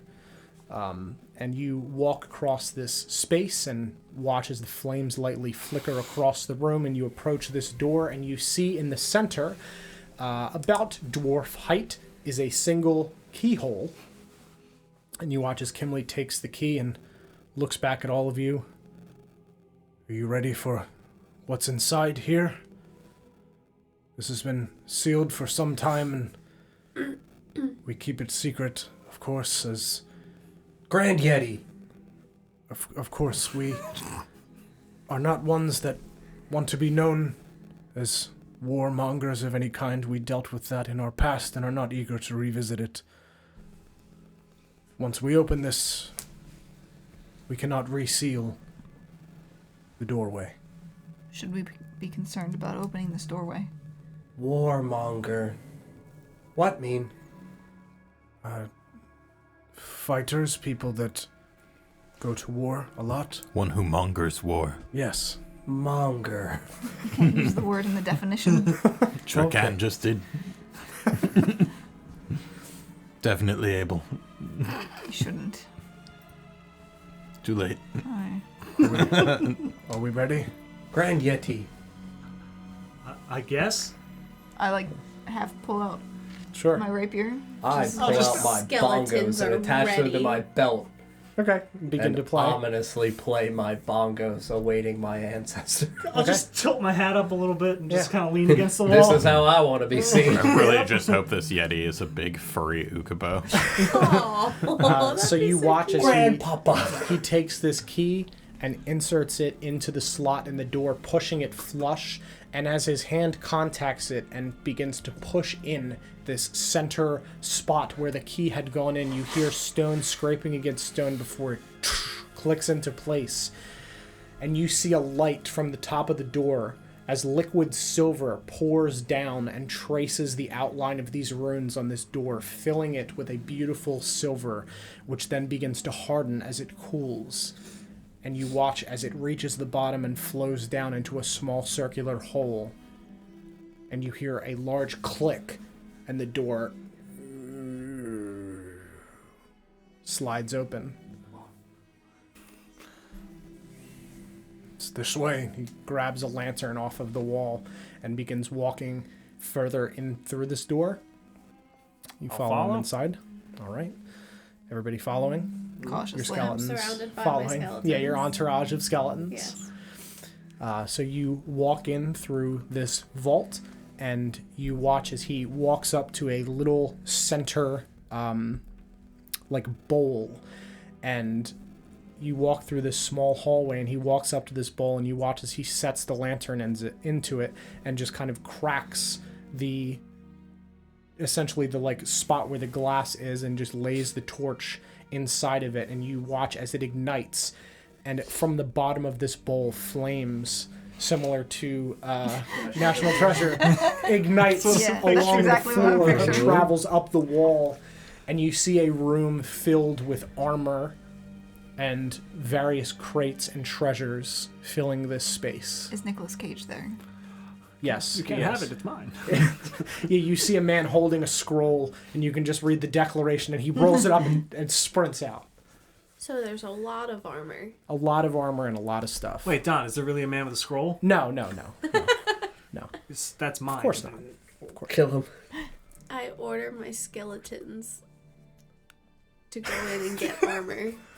Sure. So you watch as your skeletons run over and begin picking armor off and fitting it on themselves. Emotep. Emotep. Just making a mummy army. And among the things that you see around this space, you see a large stone pillar that's kind of wrapped in carved out marble stairs. And floating above a bowl filled with a blue light is a little circular, egg-shaped thing. What is that? That's the Yeti. That's an egg. Doesn't mean it's not a Yeti. And he begins to walk up towards this set of stairs and begin ascending. I thought there was going to be a big Yeti. That's what I was Like, expecting. grr, I'm a Yeti. you know. Yeti, you Yeah. know. I'm running after him because I want to hug this thing. Sure. So you walk up this stairs and you watch as he reaches into this blue light and pulls out this silver egg. It looks to just be a large egg, and you can see that there are metal bars, and inside you see the figure of a small Yeti floating in a blue liquid. And he pulls it out. The song's a little bit too scary for what's happening right now. I don't know. He's gonna open it. And he walks back down the stairs and greets all of you. This is mildly dangerous. This is the last of the Yeti that we have. Do they always come in eggs? When we put them in the eggs, they don't come in the egg. We don't buy them from like a store. Cadbury? Yeah, Cad Yeti. Cad Yeti. Actually, yes. Only mildly dangerous? Well, I mean, we can control them, but in an uncontrolled environment. So there is a brass pin at the top. It's a grenade. Yeah. So you just pull it and throw, and this button on the bottom is how you get them back in. It's a. Oh? Yes. Why is it a Pokemon? Why are you I giving can let us? him Man, out it's if the you- last one. I'm stuck with it. Yes, I What can. about the Let me other guess, starters? doesn't like the Yeah, Pokeball. right? This is just Dr. Oak. I can, if you'd like to meet him. And he Uh-huh. just Pulls the pen out and rolls it across the room, and you watch as it rolls. And pff, in a puff of blue smoke, you watch as something enlarges, and you see an extremely large white furry Yeti standing there kind of looking sleepily towards you. And he sees the figure of Kimberly, and he just walks over and just like sniffs kind of audibly, his claws clacking on the stone floor, and he just looks down at all of you. How big? Let me get you the exact size. Are we talking like Ukubo size? Or like No, way bigger. bigger than Ukubo? Mm-hmm. Thinking like 30 feet tall. Something ridiculous. That'd be fucking insane. Huge size. Huge size. Cool. So real big. Real big? Real big. He just looks down and breathes as this like smoke kind of leaves his mouth. Grandpapa! He just reaches a hand out towards you and just like puts it in front of you. I'm gonna hug his hand like the back of his hand. Sure. And just burrow my face into his fur. And he just kind of like just breathes deeply. How, Grandpapa? I'm gonna take a Hello? step back. I'm just gonna like pet his arm. Yeah, he just looks down at you and just kind of like nods as you pet him. I'm gonna wave. Why is he? I'm gonna look at Kinley. Why is he growling so much? I'm gonna crawl up his arm. Sure. Yeah, you climb up his arm. We've just woken him up. He's been asleep for a long time. Is he hungry? Is he hungry? And my eyes get bigger as I ask it again. We fed him right before he went to sleep, so he'll be all right for now. Oh, do you wake up not hungry? Because I wake up starving. Well, yes, but it's a sort of stasis. It keeps him in the state that he's in. That's why he has remained this way for the entirety of his duration inside the egg. Oh. How long been in egg?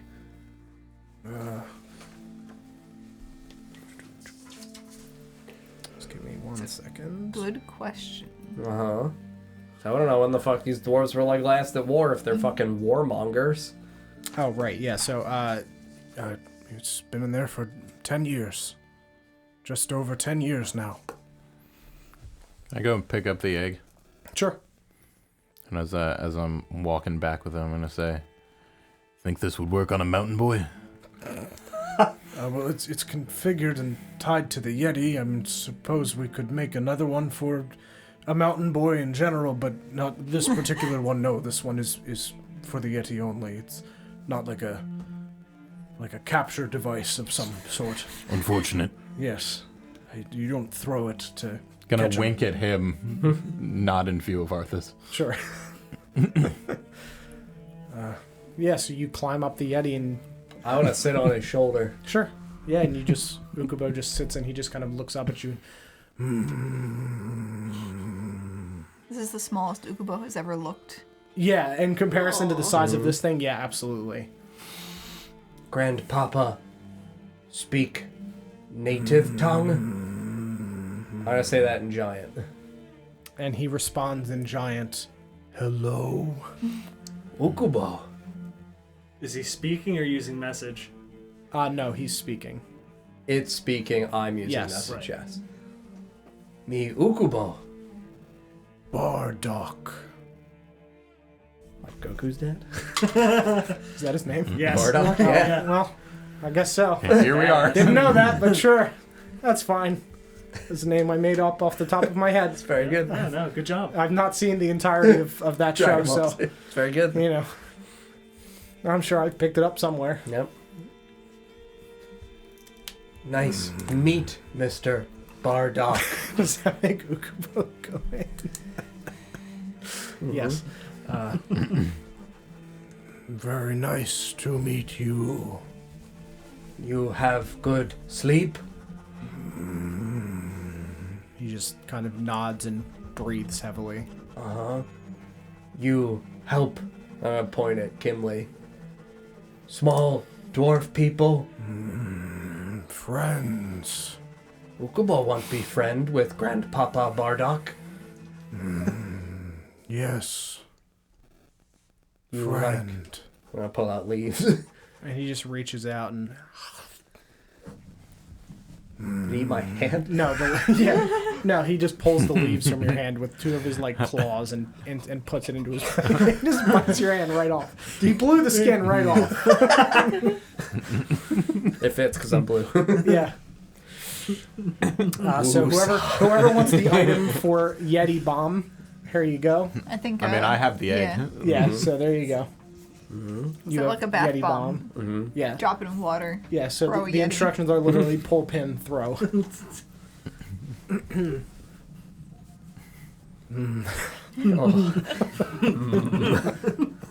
Well, I tried to do that while reading Blew the Skin Off. Laughed a little bit too much. Just gonna look at Curio. It's talking. It talks. It talks. Mr. This is Bardock have His grandfather, apparently. family? I'm just gonna give you a look like we both know that's bullshit. I don't know anything anymore. Long ago. Family not around? Died. Ukubo, sorry. Thank you. We give new family to Mr. Bardock. Squirrels. Pigs. Many friends. You like trees? Trees. Good. You like snow? Snow. Good. You like ice? Ice. Good. Ukubo can make ice. Okay. Does he clap when I clap? He watches you do that and just... So I clap and then he follows suit. Yeah, And I'm talking to him in a language that you guys don't know. you watch That's as gotta he be a just... good thing, right? Yep. It's definitely a good thing. Yeah. I waved at all my friends. And he just puts his hand out for you to like step onto it. Yep. I'll leap off of his shoulder onto his hand Yeah. and just put my arms out. Does he lower me? Yeah, he lowers you down towards the ground. What if I cut his arms off? Gonna bring the egg over to Ukubo and hand it off. Ah.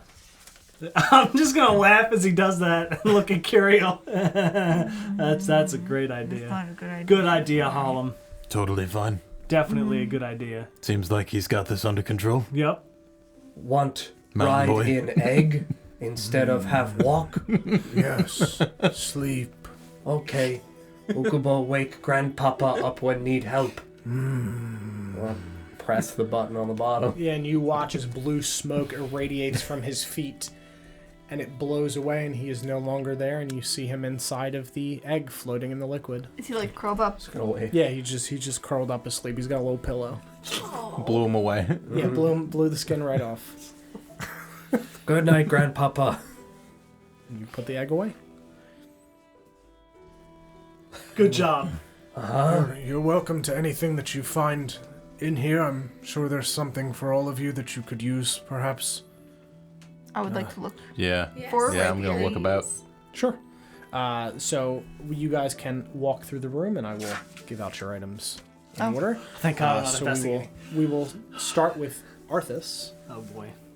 So as you're walking around, you see a pair of boots that are kind of glowing with an orange light, and you can see that they have like little kind of like lightning bolt-ish looking marks on the side of them.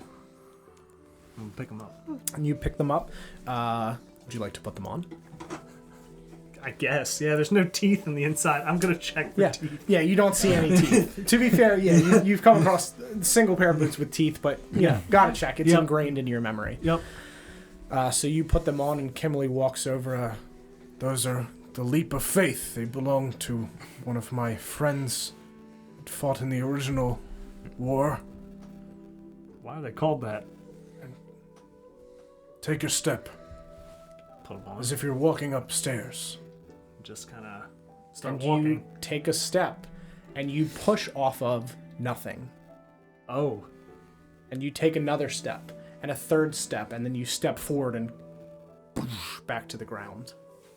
So how many steps? 3 steps. 3 steps? So I will now just read the So description. you have of the like item. hover of 15 feet. So, gleaming with the godly golden light of Pelor, these boots allow the wearer to take 3 steps onto nothing/dead space as if it were solid ground, up to 10 feet of movement. Each step has a duration of 3 seconds, meaning the wearer cannot take 3 steps and then be floating in between rounds. The step that gets made as you step only lasts for 3 seconds, so you would fall. It adds 2d6 plus proficiency, force damage on successful airborne strike onto a single target. If the attack misses, make a DC 12 strength check to maintain a hold on your weapon due to the sheer force of the attack. The wearer can only make these steps once per round. If your attack misses, you cannot use your movement to try again, but you can use it on any of your attacks per round. It does not need to be the first. So if you make an attack, you could then step and jump on the second one. Okay. These steps can be used strength mod plus proficiency times per long rest and will cease glowing until recharged. Once per long rest, when making a dexterity saving throw, you may use your reaction to activate evasion of the gleaming ray and do so with advantage. You may only do so while at least 1 charge of Leap of Faith exists. So you have space boots. I'm gonna lean over to Curiel and say, "Look at the sick kicks on Mountain Boy."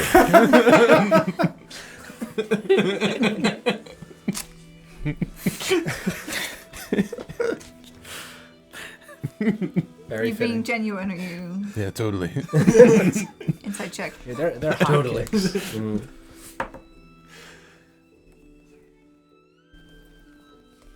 Yeah, totally. 13. Yeah, I'm being genuine. Okay, so I did say Curiel, Mountain Boy. you come across a thin, glowing blue spool of thread that catches your eye. And you pick it up, and as you kind of like wrap the thread around your hands as you're kind of just toying with it, you can feel the magical essence that is inside of this. So you have the thread of the arcane cradle.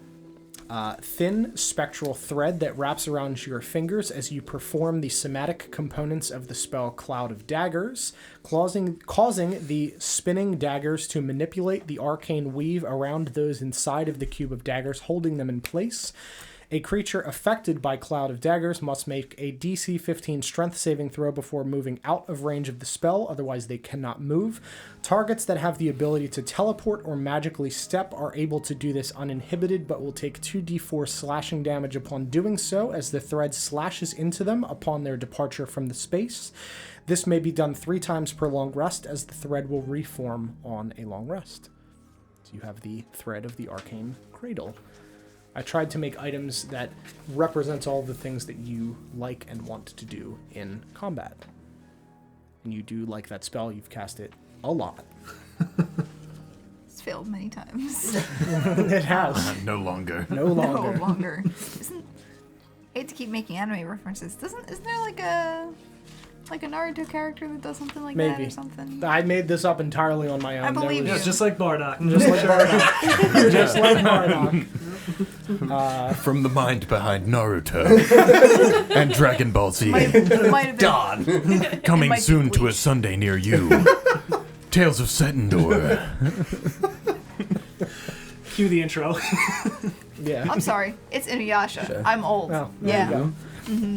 It's from Inuyasha. So as you guys continue to walk through the space, Brina, you see a glowing ring with a spider web pattern around it that catches your eye. And you pick up the Ring of False Life. You can do this 2 times per long rest, and it's a 1-hour duration. As an action, you may speak this ring's command word, which can be whatever you want, and create a duplicate illusion of yourself up to 20 feet away from you. Your illusion has its own movement at your speed, which it takes on your turn and has your AC. It is unable to be damaged by an attack, and any successful attack on it reveals to the attacker that it is an illusion. How many times? 2 times. 2 times. 2 times a day? Yeah. Hey, Arthas! How You are may you? may see and speak through the illusion and may interact with solid objects. No.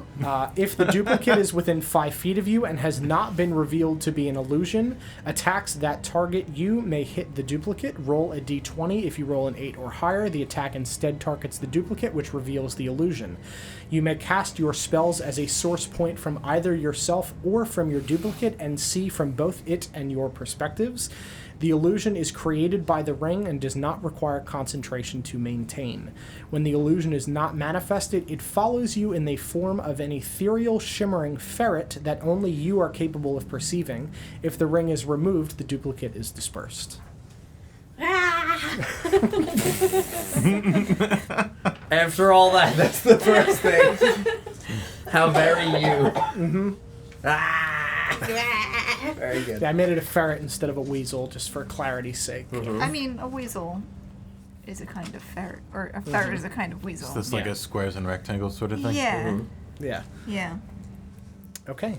Ukubo, you see that catches your eye a thin, shimmery black cloak with the symbol of the god Talos sewn into the back, which is 3 lightning bolts, 1 green, 1 blue, and 1 purple. And it seems to be billowing despite no breeze. I put it on the front of me. That's fine. Face in. So you have the Cloak of Talos.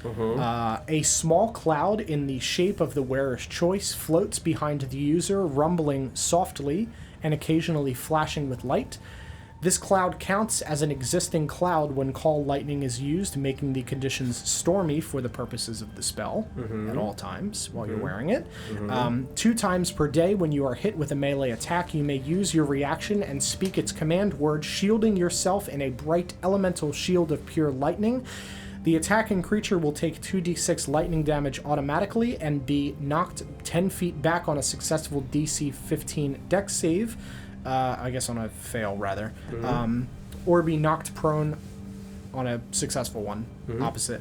Or no, they get knocked back. I was right. They get knocked back on the successful or knocked prone on a failed. Yes. The shield lasts for 1 full round of combat from the point in which it started, but the save and push prone effect only applies to the first target. Cool. So you have the Cloak of Talos. And last but not least, what catches your eye are 2 sets of deep gray iron chains engraved with runes of dwarven origin.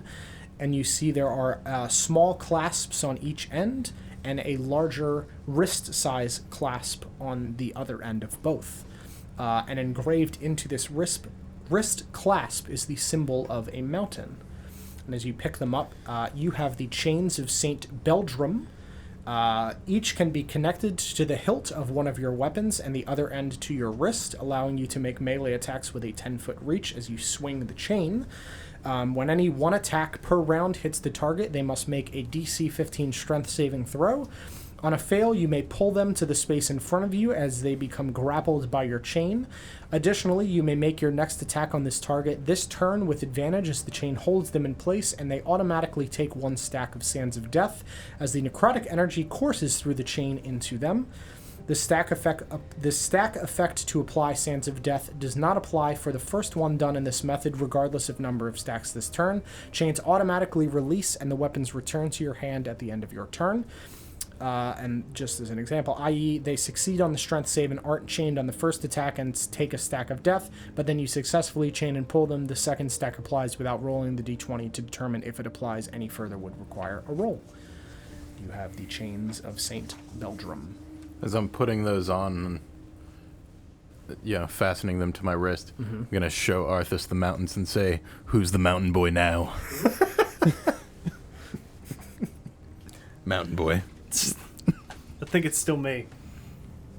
Probably. As I'll back up and step up 10 feet. Yeah, you watch There are mountains wherever I go. Yep. Yeah, he steps up and then just drops to the ground. Do you trip over the last one? And then I use the cloak of grace to fall gracefully. Yeah, you fall, just float gracefully on your back to the ground. And just planned this. I'm gonna strum the Mountain Boy song. Very good. So yeah, you guys have all of your things that you have found in this vault. And Kimley's just kind of standing watching as you're meandering about. I hope you found something useful, all of you. Quite a lot of things in here. I found some string. That's wonderful. Front cape. I think it's Apron. Cooking apron. Yes. Yeah. Uh-huh. Yup, that really nice cooking think it- apron. It could what be shape a is regular your cape. If What shape is your cloud? What shape is it? It's of your choosing. You decide upon putting it on. Can I make a face in it? Yeah. Why? If you want to just have a regular cloud and make the totem face. Yeah. Yeah, sure. Just like a puffy. Yeah, so you just see a puffy white totem floating and just rumbling and occasionally flashing with light behind Ukubo. You got a little pet cloud. Flying Nimbus. It's more Dragon Ball Z shit. I really am Goku. Jesus Christ. I think you're what's the other? Gohan? Gohan, isn't that? Possible. Oh, that's Goku's kid, so yeah, I mean, very appropriate. Cloud, I friend. think you can wear it on your back if you want. I'm gonna shake my head. Ukubo has other cape Ukubo like. All right, I've been defeated. Want wear 2 cape? Can I I'm take 2 this? chains. No, I'm 2 chains. You are 2 chains, 2 capes. Can I take the thread and weave it around the thread of my lute, around the strings of my lute? Sure. Yeah, if you want to flavor it that way, that's fine. I was just thinking of the cat's cradle thing. Yes, as but far most as of my somatic stuff is playing. Yes, So. that's fine. It'll still accomplish the same thing, and as you play, it will use some of the thread, and then you'll have to wait for it to recharge. But yeah, you can fix this spool to the top of your lute and kind of stretch it down across add the strings. Another you add string. an extra string, essentially. Add an extra yes. string Yeah. to my lute. Yep. It doesn't do anything when Yeah. I play it, Yeah. but Yeah, but when you're casting that spell, correct? yes, Yeah. I will just pluck that additional string as well. Yeah. Big brain move. Is any plate mail? Yeah. I'm gonna take that. Okay. Sure. Great. Yeah, you grab a set of dwarven plate mail. It's a little small. You might want to take it and stop by a shop in town, have them resize it. You put it on, and it's kind of just below your breasts. Essentially, it really only covers the upper half of you as you put it on. Are there any Brina-sized armor things? Yeah, there's some smaller dwarven armor. What kind You're are you not looking proficient for? Yeah, in you're not heavy armor. proficient in it. You're As- not as a proficient in wizard. any armor. Your best bet is still casting mage armor. Alright. Yeah. I just 100% care about getting plate mail. Yeah, I'm gonna lean down to Kimley. Do you got anything on my size? I'm sure somebody could resize something As I said, you'll have some time to wander around the town, so if you just take what you'd like, I'm sure they can fit it to your maybe take 2 and they'll fit it to your specifications. Are there any, like, specific colors around, or are they just all, like, the same? Yeah, it's just kind of like mass-produced dwarven metal armor. It's strong being, dwarven, but you guys will have a chance to shop in town for any regular magical items that you're looking for. Essentially, if there's something you want, you can use your gold to buy it. We're going into the Last Ark, and very similarly to Fall, you're welcome to be geared as much as you want, essentially. So you're being given OP things. So, if there's magical items, Cloak of Protection, that type of stuff, you can go find it and buy it. Call me 2 cloaks, like Ubo. Yeah, we got 2 chains. Actually, I'm already wearing 2 cloaks. True. 2 chains, 3 cloaks, 12 skeletons. All we need is the partridge and the pear tree, and we've got a song. I have strings. 7 strings. Technically, it's a lute, which I believe have, like, Numbers. many strings. I don't think lutes have 6 3 strings. Brinas. I'm just Pretty going to sure look they at have, like- Brina and the skeletons and... It's a good band name. Brina and the skeleton. No, it's Brina and the boners, for sure. Definitely Brinas. Brina, would you and your boners like some armor? Oh, Can they wear armor? They're Plate? wearing. They they're wearing already it. got it. They already have plate? Yeah, Before we did yeah. any of this. Okay. Oh, that's right. I totally forgot. Yeah. Oh, so I'm horrified then. Never Yeah, mind. you see their clothing just kind of like poking out through this plate They armor. have, like, little bow ties just kind Yeah, of they've sticking got out little the top. little Yes. bone ties. Bone ties. Bone ties. Oh, I Out didn't, of fingers. I didn't sign up for this. well, This isn't what I you asked did. for. I said bow tie. I Bone said ties. bone ties. Yeah, that's what you said, bone ties. Definitely. As I'm gathering this, I'm just going to look at the skeletons horrified, just, okay. And whisper to myself, we're doing the right thing. We're doing the right thing. Totally not evil. Totally not the bad guys. Trapped Yeti in an egg. Don't know what's going on. Are there any sacks of gold? Make a perception check. As a poor man. Wait, you don't value gold? No, I know. I do not value gold. Okay. I see nothing. All right. Can I look around for something? Sure. Brina values And your gold. 12 skeletons? Yeah. Can the 12 skeletons also look for gold? Sure they Pillaging can. the vault. Can they definitely can look for gold, right? Yes. Okay. Mister, I don't need to pay for anything. Well, Yeah, you Yeah. watch as one of the skeletons is just holding 2 large sacks in his hands as he just kind of like looks over towards you with his hollow bone eyes. I go over to him and I take them and then I hug him, making sure I don't. Such a Wait, there's gold. Yeah. Can we take Why would you that? keep this here? It's blood money. So we can take it? How much As I was said, it? it's a fuck ton. You have infinite gold. You can buy whatever you want. Dope. Me too. So I have 694 gold that he just found, so now I have an even Yeah. 1,000. You guys all have Money. If there's something you want within reason, Oh no! you can buy it. No, I want to earn my shit. How much money did he find? 894 gold. Thank you. Earned. Feels better. Do I need to Earned look it. or? Yeah, you want to roll from me? 1,200 gold. Okay. How much money do we have? Oh man. 800 and you all find 890 little individual sacks, each with 894 gold. Written on it? Yeah, written on it. It's got the little money symbol. Very Even Ukubo knows what it is, and you find I one open it and bite it. among the many sacks. Ukubo, take it. Take it. Open it and Yeah. Yeah, it's it's real definitely gold. It's All real right. gold. Yeah. Keep I'm it. on board. There is one Dumps candy. Ukubo, out the keep. sack and puts I'm the definitely sack eating the on candy bed. one. Keep sack. Yes. I'm adding, and I'm gold. adding that gold. Keep gold. Yes, and sack. Okay. Keep gold in sack. Sack gold. Yes.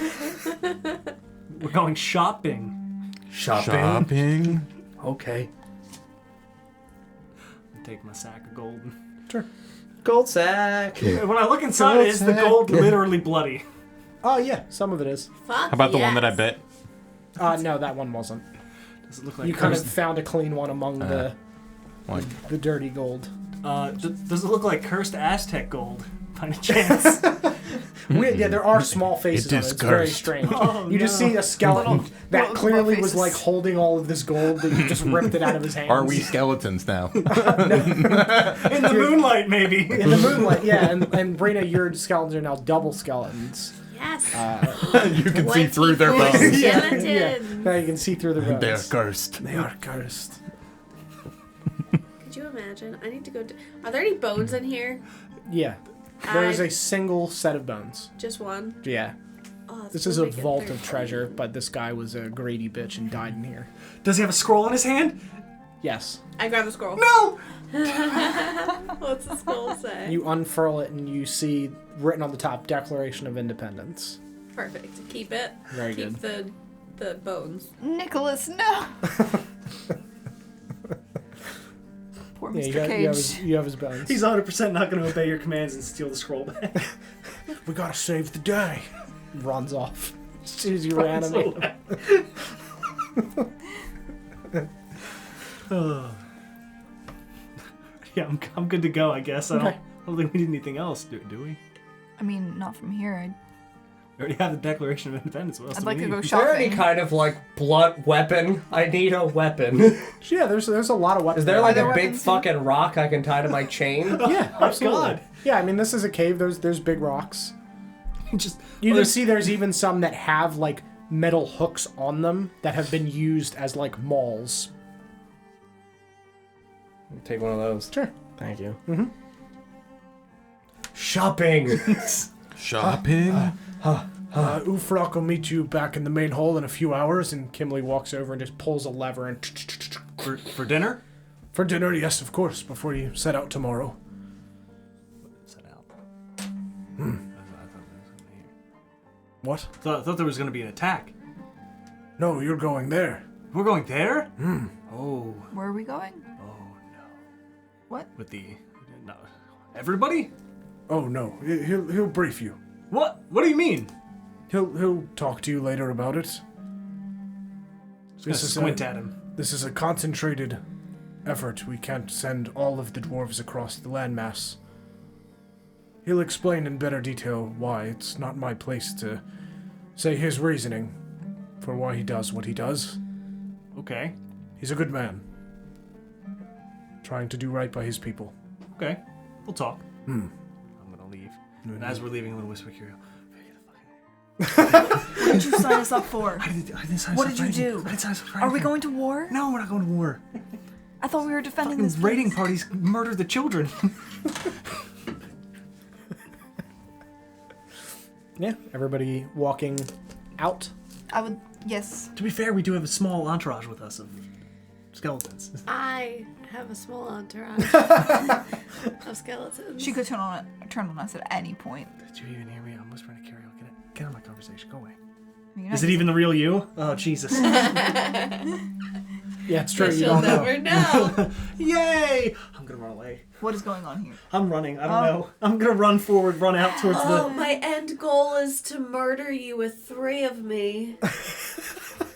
Just put you in like a triangle of Brinas and we all just keep like Laughing and prison stabbing you Oh my like God. over and Oh, over yes. again. Shanked. Get close to me. Yes. I don't know how to feel right now. Oh, I can't wait to prison shank you with all my duplicates. One sweep. giggling All the whole 3. time. Yeah, you Garen them. Yeah, I'm literally just gonna spin to win on that. Okay. So you guys walk back up the stairs and out of the hall into the city of Vur Dural and make your way over to the nearest store of where you can purchase various items. Is there like a weapon shop? Yeah. So you walk into the weapon shop and you see like a gruff dwarf that has like a large apron on that's clearly like making some weaponry, and he just looks over. What can I get for you? What can I do for you? I'm gonna pull out my rapier. I imagine it's kind of a little dinged up at this point. Kind Yeah. of looking a little worse for wear. Yes, I'd like an upgrade for this from this one here. Do you have anything? Do we have swords? This is a weapon shop. This something better than this one. It's a very good sword. But I Sure. would like a better one. All right. Do you want modifications to that one or a new one? What options do you have?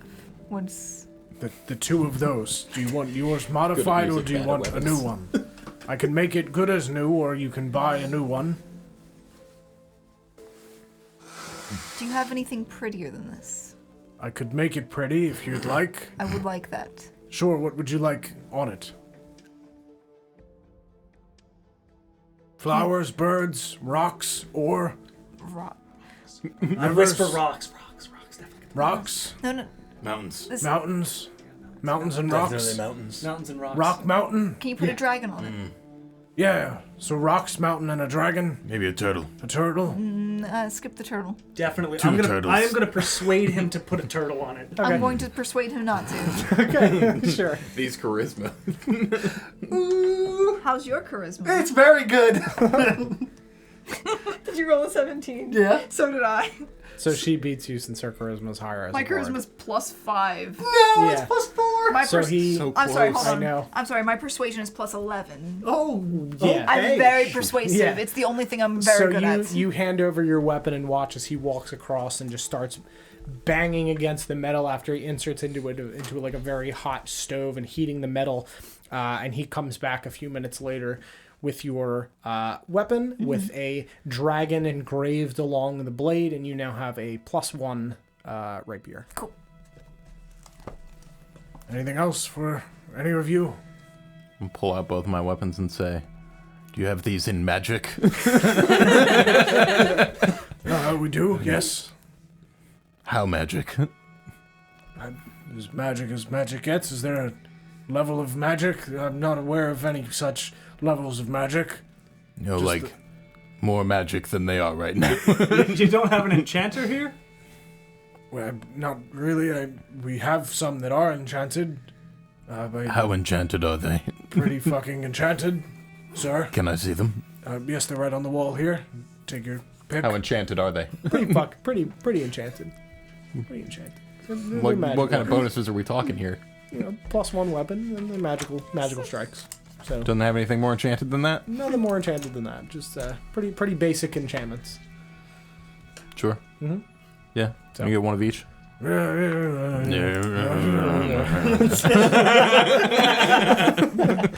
You communicate through the grunts and groans of the dwarven language.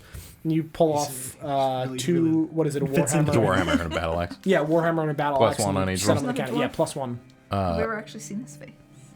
You do armor here, or We do, but that's next door. okay, very good. Yeah. While he's What talking, about cloaks? Cloaks at the store next to that. Sure, I'm gonna go there. Okay. How much gold do you need for this? 200. Yeah, yeah. Yeah. so as they grunt at each other, I'm gonna remove his hood. Okay. Yeah, you pull his hood back. Sarah, pull his hood back. I'll pull my hood back. De-hood him. This is- What do I see? Does he look normal? A human face with some paint on it. Yeah. There you go, Curiel. Yes, his I didn't eyes tell you just to do look that. angrily at you as you just see the dark, sunken in eyes that kind of mesh with this paint, and the whites kind of really standing out against the dark paint. You need something, mountain boy? I'm just gonna grunt at you. It's okay. I know where you sleep. Sweet dreams, mountain boy. I'm just gonna kind of shove Hollum out of the way. Would you be able to modify this? I'm gonna hand him my greatsword. Yes. Of course. He takes it. Any Performance decorations? check from Arthas for Yeah, mimicking performance me. check, please. Thank you. What? That's true. That's true. I'm kidding. If you want to, you can. Could have been better. 19. It was pretty good. Pretty good. Yeah, you, Better than any Yuko you impression he's ever mimic the done. sounds pretty well. Any decorations on the blade? Just gonna look at Curiel. Dragon. Come on, that's still. What? I already asked for dragons. I'm sorry. Do you know any dragons? Oh no. Oh, you don't. Sorry. And he walks over I do, in fact. and brings back your greatsword. It's now a +1 greatsword with a dragon. Is there carved also a along the turtle blade. on it? There is a turtle. No. No, I'm kidding. It's not. But yeah, it's a +1 greatsword All right. with a dragon on it. Thank you. You're welcome. Anything for the two of you? Do you have any really good, maybe enchanted bow and arrows? We do? Fantastic. 12, please. All right. I am mildly concerned that if I give you these, your skeletons already do 100 damage a round. I don't know that if I give you +1 arrows, I'm never going to be able to make combat successfully. Take me home! I literally don't know how to handle that. I mean, that was with John rolling. I mean, it's a lot. You have 12 skeletons that do bonus 1d4 per round. Maybe you could make some archers that CC from a distance that we can't reach. That's honestly what I was looking for, to see what my skeletons did, but honestly, since They're already- I mean, you can get just like a +1 wand for you. Yeah, you could do that. I can't give you anything more for the skeletons because they're so already broken. Okay. If they do double the damage, I physically won't be able to scale combat to the point where they're not going to kill everyone else and be ripped apart by your skeletons. We won't get to do anything. Yeah, you'll do nothing and they'll just kill everything. That's for the post-campaign Crusade of the Skeletons. Yes. The post-campaign one-shot.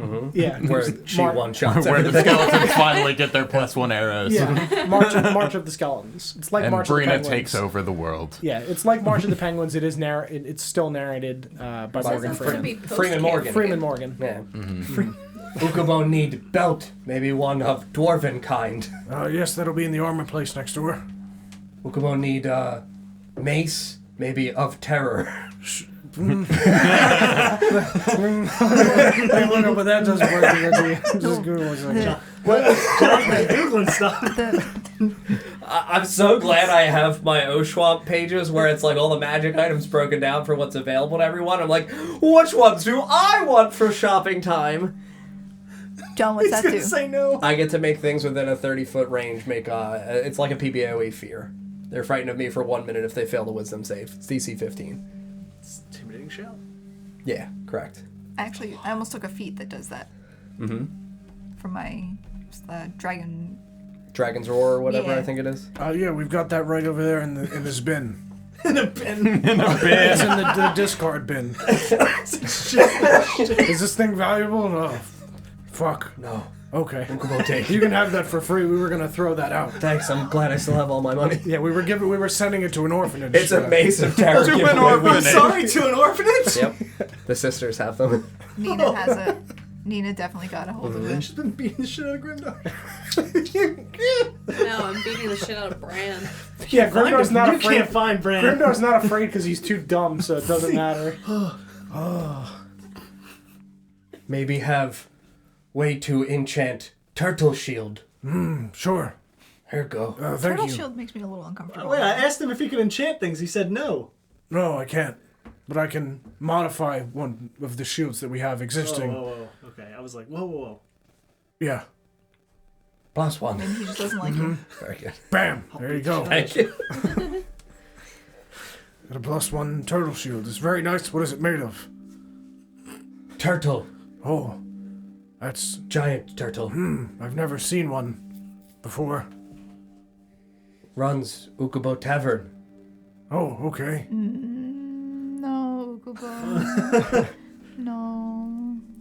Goodbye. Okay, goodbye. I got Have my a good 2 day. dice from you. I'm Thank bouncing. you. Bink, bink. And he runs off.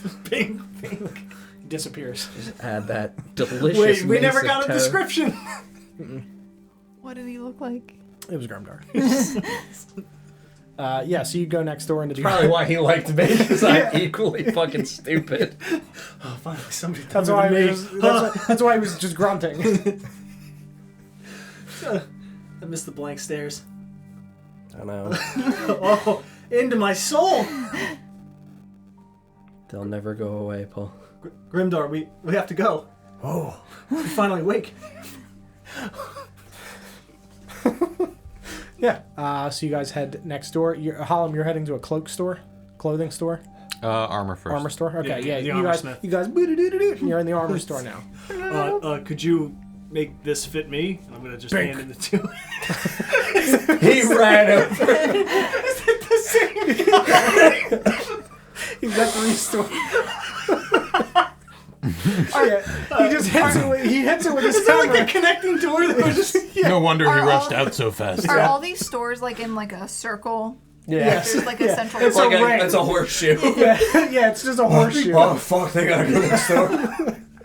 Guy makes worlds. One bank? Yeah, it's good. Yeah, bink, and then you have a big piece of armor that fits you now. That's great.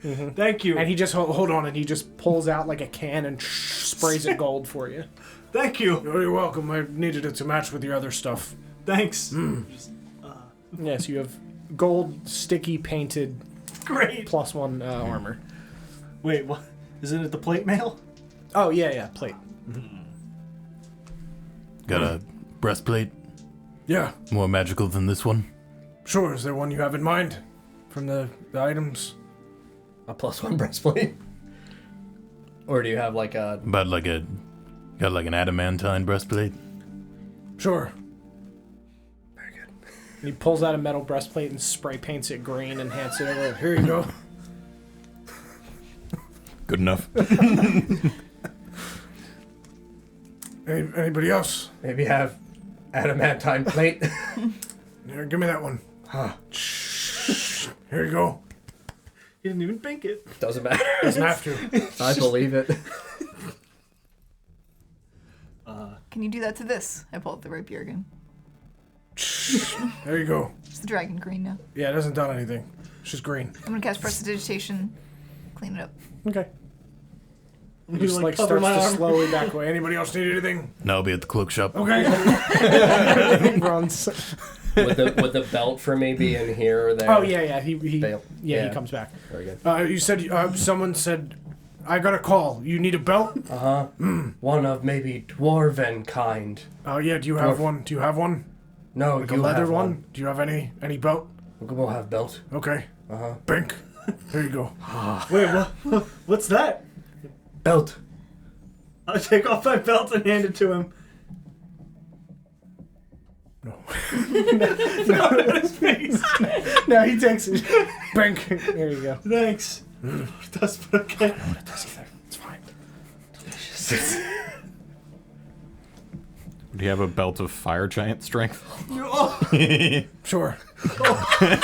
Give me your Dope. belt. Yeah. Bink.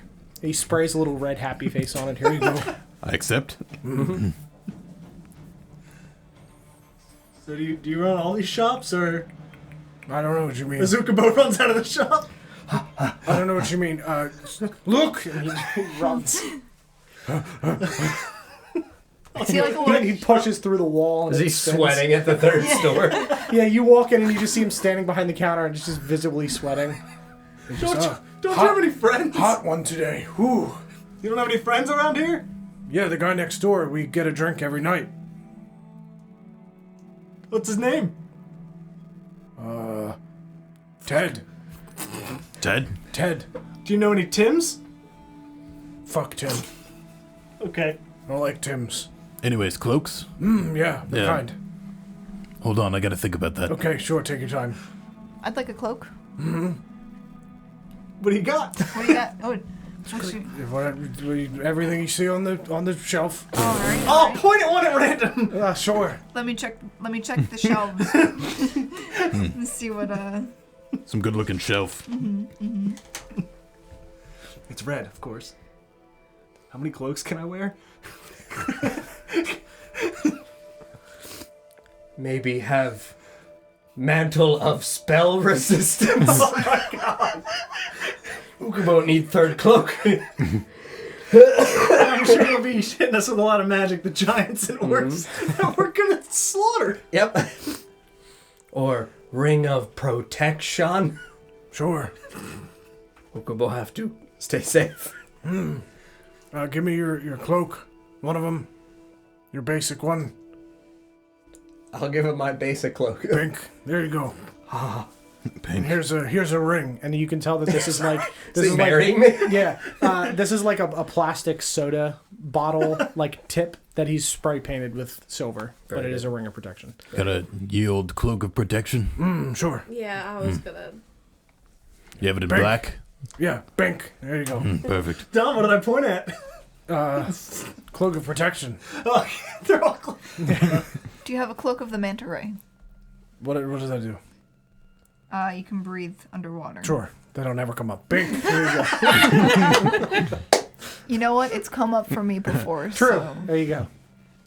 I really just want Arthas to have a cloak of billowing. I don't know what that does. It billows. It Dramatically. billows majestically. It uses a bonus action to billow.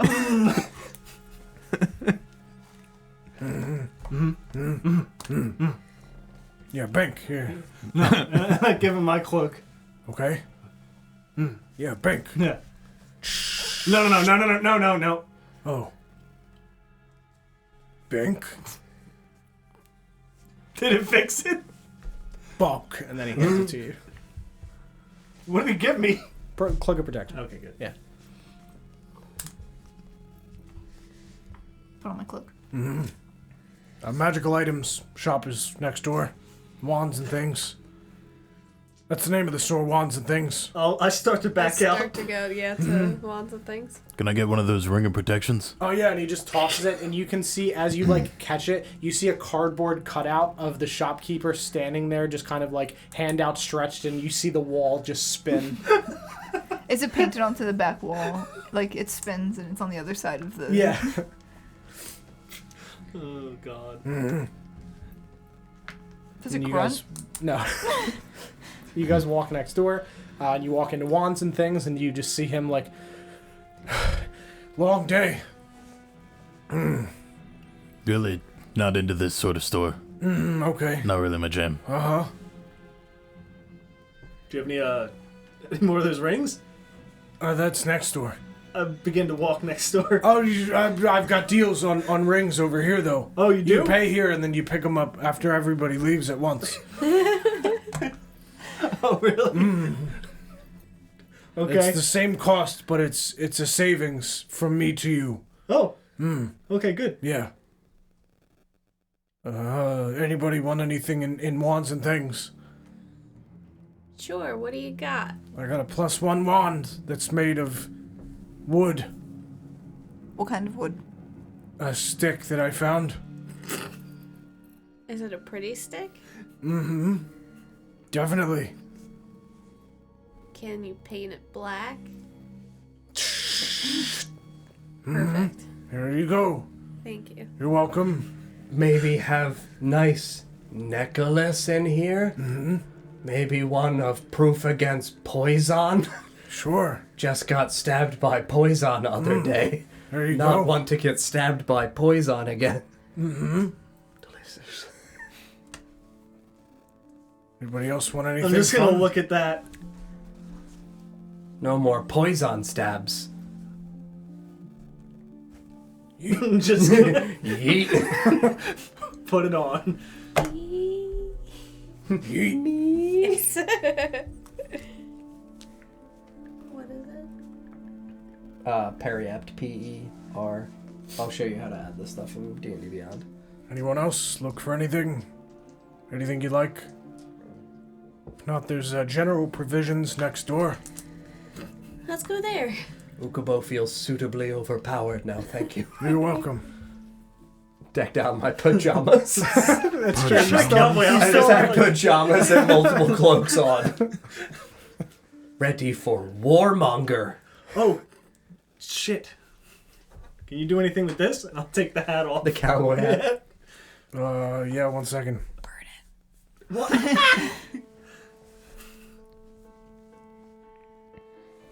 Oops, I accidentally added a necklace of fireballs. I don't want that. You probably do want that, actually. I would like it, but I don't think it's appropriate. You don't to think have. he'll give you a necklace of fireballs? Wait, You might. is that let you cast fireball? Sure does. And he binks on your hat. Here you go. Do you You have just say the command word, yeehaw. What hat? Yeehaw, I'll just say it. And a rat appears in front of you. Yeehaw. That, is it just one? A God. bat appears in front of you. A bat? Yeah. So a rat and then a bat? And then a frog. You have the hat of vermin. Very good. Thank you. Yep. Do you have a necklace of fireballs? It's not friendly nor hostile, and it's not under your control. You just summon rats, bats, and frogs. They just exist. You know, Ukubo, I think you'd look good in like a helm of brilliance. Oh, hello. He just becomes C-3PO. Ukubo would like Helm of Brilliance. Sure would. Overpowered. Necklace If you read it though. of Yeah, fireballs. it's the one with all We the don't have gems, those. right? You don't have We those? don't have those. Are you sure? Mm-hmm. All right. I could check in the back. While you're back though, you got like a helm of brilliance? Let me look that up. It's very strong. Yeah, probably not. Don't give it to Ukubo. Yeah, please don't give it to me. But also do. But also do, because I can create walls of fire and a call of lightning storms at one Oh, time. goodness. Whoa. The necklace of fireball of has fire. so many Oh, charges. yeah, no, we don't have those. We've never had those. What, necklace of Yeah. fireballs? Yeah, There are ones that have different numbers of charges. or the helmet. Are There you are sure? ones that- yeah. Have you seen one? I haven't never seen You'd one like maybe before. point us in the right direction? You know, I think I'm gonna go check out that general store. Like a personal quest. Oh, the general store? Yeah, I start walking towards the general Okay, store. yeah. Ukubo. Puts the cardboard. Maybe the darts big into the turtle next has building. that helmet. Turtle. He'd let you see his hole, right? He did show me his hole. That's a lot of gems on this thing. Yeah, so you guys walk into the general provision store. And you see a small halfling man. Hey! And he pulls Oh. up. No, I'm just fucking kidding. What's up? How did you even get that small? Was Elizabeth, Did he not bink in- himself? I'm fucking kidding. Hi. Do you have any potions? No, not at all. Oh, What kind of potions? I'm kidding. This is a general store. the How general? Pretty general. We've got a lot of stuff. Candles, sandwiches, Ooh, bags. Can I get a bunch of sandwiches in a bag? Sure. he hands you a sandwich bag of holding. Does it only have sandwiches in it? Yeah, you can just pull out different Infinite. types of sandwiches, but it's never the same. It's just a random sandwich. That's is it like a amazing. little Yeah. like a little I would sandwich, die. like a little sandwich bag? Like Yeah, it's like a little sandwich Ziploc? bag with it's a the Ziploc of holding. Pull out hoagies. Yeah, you pull out a single like peanut butter and jelly sandwich, playing a small violin. Wait, the sandwich is. Can I have Don't eat me! Immediately. You have to. You have to kill it now.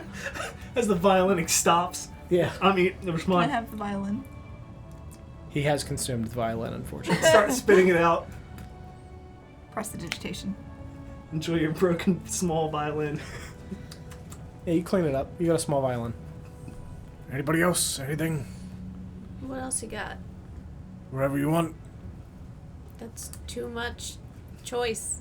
You want colored bow ties for your skeletons? Yes, please. Here you go. Thank you. They're color changing. There's a little dial on the back. You can make them whatever color you want. Are they mood changing? No. No. That would be insane. Why would you say that? Do you have a mood ring? Yeah, of course. Here. Put on the mood ring. I love those things. May I also have a mood ring? Sure. Fucking love mood rings. They just are always the same color somehow. It's weird.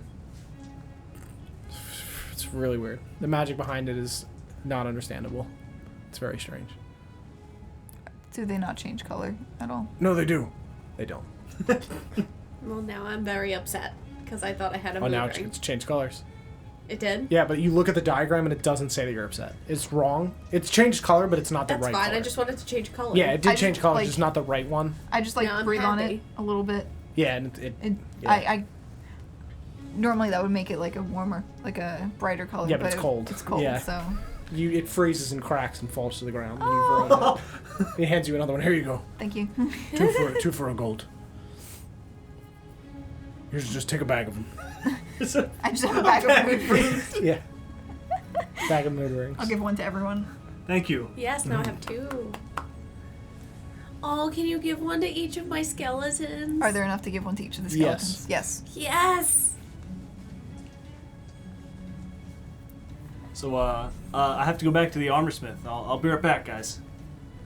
Ukubo Wham, Nico cardboard. Weaponsmith. Cardboard and he runs. Hi, hello. Oh yeah, I need Hi. to go back to the magic shop. Hello. Hi. I need a ring Uh-huh. of protection. Uh-huh. And he sees Ukubo run by, and he just, yeah, and he tosses it and darts to the next building. Hi. Yeah, hi. Ukubo need trade in Mace of Terror for Mace of Smiting. Okay, here. Okay, and then he runs to the next store. Hi. Yes, I actually forgot what I wanted. All Okay. of this is making me hungry. I think I'm gonna go to general store and get one of those sandwich packs. Uh-huh. And he just banks and he splits into two and you see one run into the next building. I'm genuinely hungry. Right. Same. Yeah. Help! We can't leave. Right. Tell no one. We just put up cardboard cutouts of us for 30 minutes.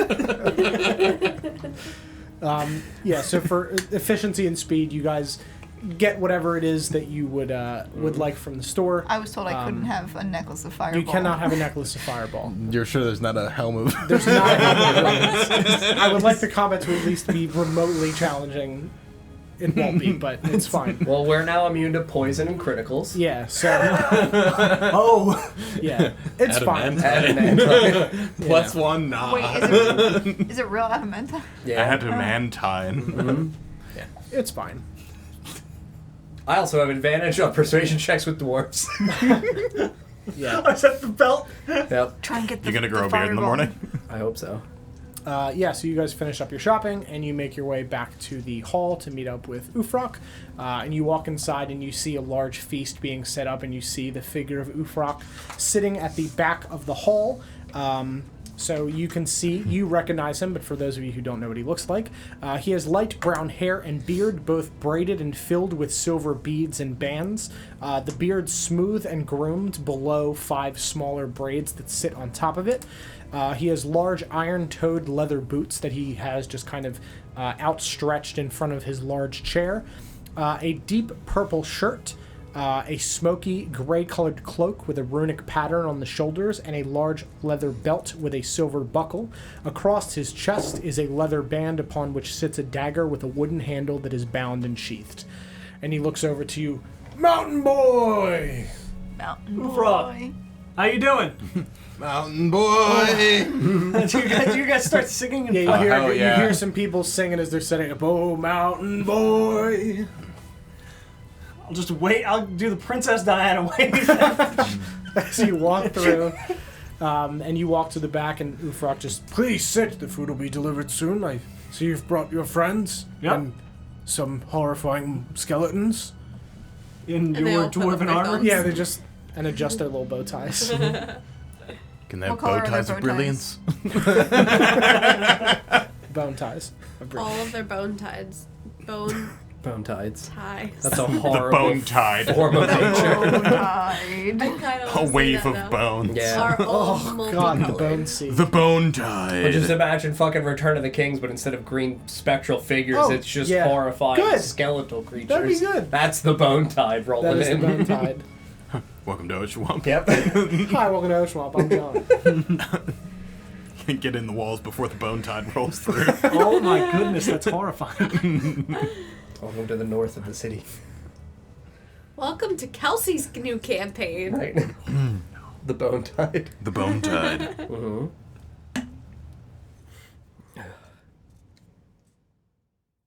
Hello. Hello? Hello. I'm getting really hungry. Same. Yeah, so you sit as you are setting everything up for the meal, and he just looks over to you.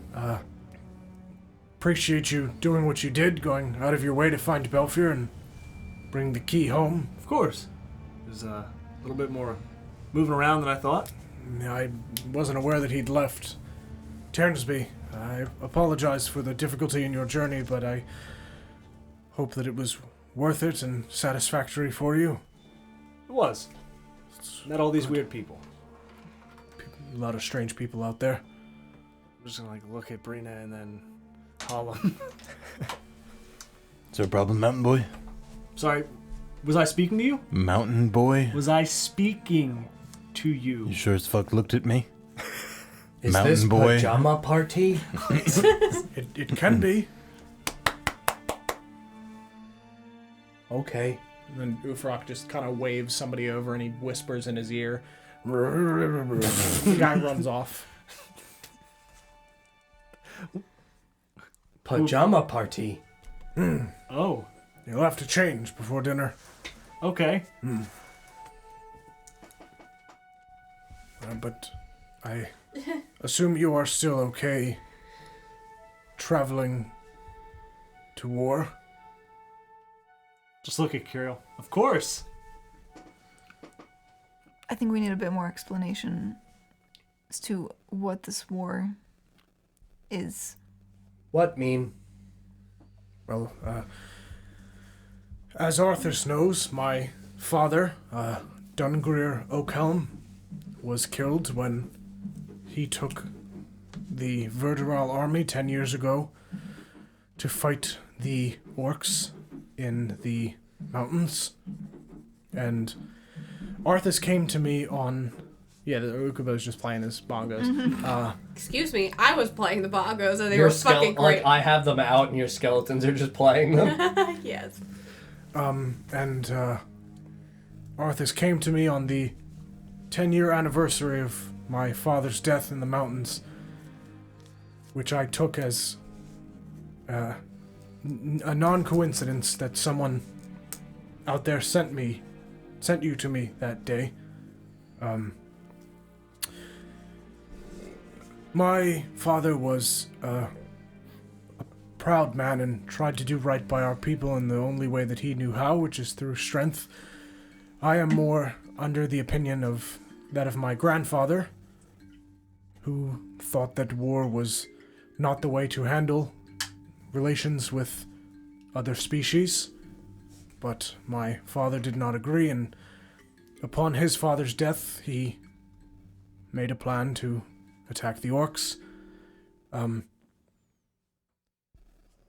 I simply believe that those that are in charge in the mountains, those orcs,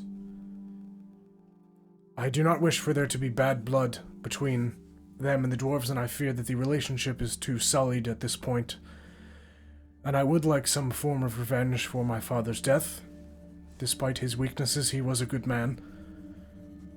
I do not wish for you to kill all of the orcs, simply the ones that control the tribes, and instill new leadership in some sort of partnership with the dwarves.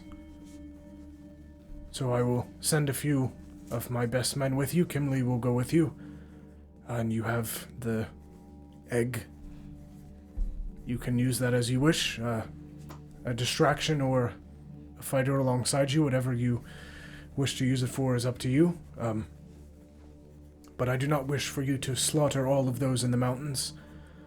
I would like to offer them some form of forgiveness. I do not believe them all to be bad, but perhaps they are led by those that cannot forget the past. And I wish for that to change. Ukubo has orc friend. Do you? Ugash. I know the name well, one of the original leaders of the tribes. If you are friends with him, then as long as you can come to some understanding and kill the others. Uh-huh. Particularly... Ukubo save Ugash tribe. Alright. I'm glad that you were able to offer some sort of help to him. As long as you kill the other elders and their leader, Burul, and his daughter... Burul? Burul. B-U-U-R-U-L. And his daughter, Nargol, along with the other elders. Someone else must be in charge of the orcs, and hopefully with the more war-passionate leaders out of the way, we can instill some sort of peace with them. Understood. I appreciate you doing this. As I said when we first met, Vur Dural is not a city of war. We have only a single armor shop of things that we've gathered in trade and things that have been brought here and made more for show than anything else. We do not have a military armory or a full military. We have not needed it for quite some time, and while my people want revenge for the death of Dungrir, there are many of them that are happy, and were happy under my grandfather's leadership, and agree with my way of doing things. It's a little heavy. Sounds like the war party's coming. Yeah. And, I thank you for your assistance with this. I fear that we would not be able to lead them alone, and had you not gone and gotten the key, we would be in a bit of a bind. So I thank you for your assistance and discretion in this matter. Discretion. Yes, to not tell the rest of the people in the city what is happening. I don't wish for them to know that we are sending a warring party out. Okay. Pajamas. Yes, of course, if you'd all like to go change into your pajamas. No, sending out pajama party? Technically, yes, I suppose everyone will be in pajamas before you leave. I suppose not after, but... Not after? You want to travel in your armor, I assume, and Not pajamas? you could wear your pajamas under your armor. Okay.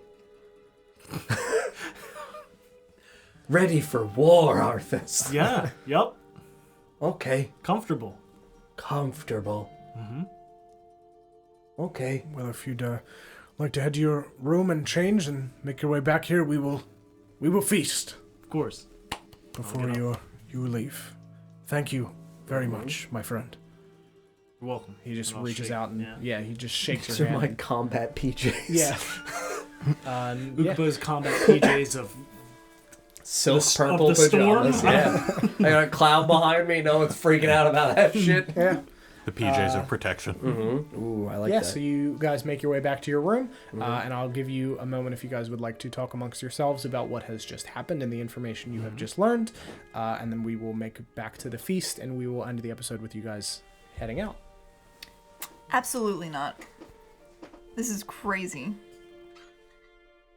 Pajama party. You don't have to come if you don't want to. He You wants think to. the P in pajamas stands for protection? Pee in pajamas. Pee in your pajamas. Oh. Uh-oh. Not mud this time. Wait, That's no, better, I mud guess. comes from the other end. Oh. Ukubo has other end. Ukubo's hole. How many holes in Ukubo? 1, 2, 3, 4, 5, Huh? 6, Ah. 7. Ukubo full of holes. Holy. Holy Ukubo. Okay. Okay. Front mud. Oh, he should get that checked. You may need to go to the doctor. Ukubo is doctor. Make drugs. This is true. Pharmacist. Pharmacist. Different. Pharmaceuticals. Is your name Rasputin? Ukubo? You maniac? Anyways, you were saying we didn't want to do this? Yeah, if you don't want to come, I mean, I'll go. But Don't some of them have that, like, funny accent? They, Those are probably the dangerous ones. they want to. kill the leadership. Stop the bad you stuff. see someone poke his head into the tugs. Did someone say Zilotox? This is a declaration, guys. Going It's Nick Cage. Nick Cage is hardest to kill the Germans. Kills the Germans. I can't get rid of the accent. But you don't have to come if you don't want to. Does it not seem unusual that they want to stop a Halloween. war Was that Halloween? by waging war? It's more of a, like, Killing undercover operation. Yeah, this is some cloak and dagger shit. Now, kill the leaders, so they don't all come over here and kill dwarves, and the dwarves kill them. Have they not tried to talk to them at all? Ukubo say hello. Yeah, remember when we talked to them and they murdered the children that we were escorting? I don't remember talking to them. I remember them murdering the cart full of children we were escorting to Terranceby. That's good enough reason for me. They also in Ukubo Mountains. Ukubo want home back. Not know if Mama, Papa dead by orc now. Why were they transporting orcs to Vur Dural? Dig in shiny hole. Maybe. Something about this doesn't seem right. Dig in shiny hole not seem right? They claim that they want peace. Dwarf? Yes. But they've been keeping secrets from us. We still don't know what's up with your, what was it called? Your tattooed friends. Chamber of the All-Sight? Yes. Who are they? It's a good question. Bad man Mr. Virion And how do we know he's not involved in this? is involved. Bad man. Could check the arms of the dwarves before we do this. It's a good idea. We haven't done that. We're gonna go to this feast anyways, right? We'll We're all check gonna their be in arms when they're drunk. pajamas. That's why Ukubo put in pajamas, not in armor. 4D chess, Sarah. This is that destroy the tent to see if there's illusion shit all over again. You know what? I can't predict what John is going to do. Yeah, I'm just gonna blindly trust the dwarves. Okay. I don't think you should blindly trust the dwarves. I'm totally gonna check their arms at this feast. Sure. I'm They'll not be drinking drunk, so. at this feast. Okay. You say that now. I don't think So if they have it on their arm, do we help them or do we not help them if they don't have it on their arm? What do we do with him? It's a good damn question. Because if we don't trust them and they have it, We don't trust him. You don't trust me? no, you're a horrible person. Ukubo trusts Mr. Hollum. Oh, okay. I trust Ukubo. You should give him the gem at night. Let's see if you trust him. I gave Ukubo the gem once. Fucking see what kind of He nightmare- did give me the gem and nothing happened to me. You didn't fall asleep with it though. True. But yes, You're welcome to sleep with it if you'd like. Ukubo sleep with I'm gem. gonna hand him the gem. Sure. No, Yes. no. Yes. Sure. Oh, I'll persuade. Why not? No. Let's go. No. You know No, what? no. Actually, the last time you ate something, it Mud. upset your stomach. Yeah. You, Not No, one. Don't eat it, just sleep with it. Clear the Great mud mud, out. bad. It'll clear the mud out. It'll- Worst kind mud. Only get Are you sometimes rolling to persuade him? I did. All right, Yes. I'll roll. when I eat too gonna have many a hard time leaves. persuading him. I reminded him of the stomach ache. I'm telling you, it'll fix his stomach ache. 14. 26. You probably shouldn't trust Arthas. He doesn't like the gym himself. Huh? You want eat?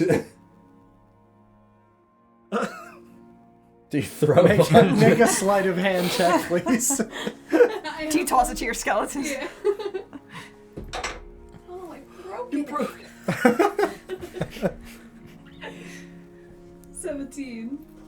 Yeah, you just kind of like slide it behind your head, and one of your skeletons catches it and just puts it behind his bone back. Yeah, I failed. I actually legitimately hit a 16, and you're at Okay, 17. yeah. So I legitimately do not see. Yep. Yep. I know. I don't see it. Oh. Are we rolling? Oh. You're a Oh little my bit, god, why is it another 3? You're a little bit smaller than Ukubo. I don't know if you'll be able to pass. What are we that. rolling? Perception.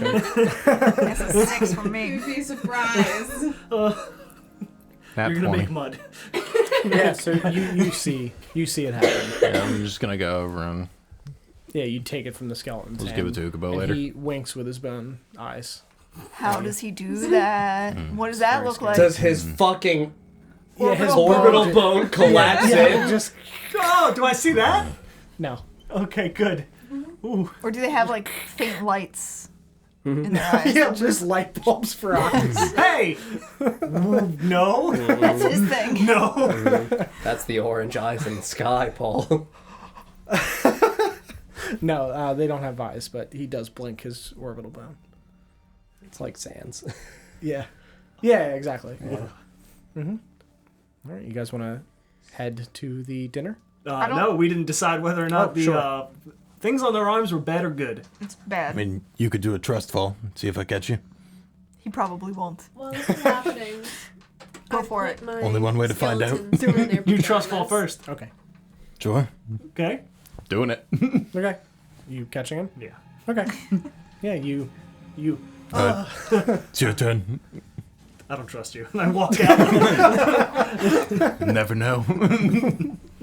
Ukubo think chamber like square and rectangle. What? What? Not all in one or other. Yes.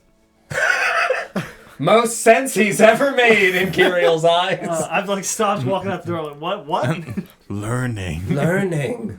You mean like the children's toy? Uh-huh. It's like a math thing. No, we're getting further away. I don't understand. It's fine. Some. Yes. Not all. Yep. Oh, just like some of the orcs are bad, not all. Uh-huh. So we should probably kill the some. I don't know. Which ones are the sums? Which ones Is that are the the leadership? The Lurtzog? It's a funny accent. The Lurtzog?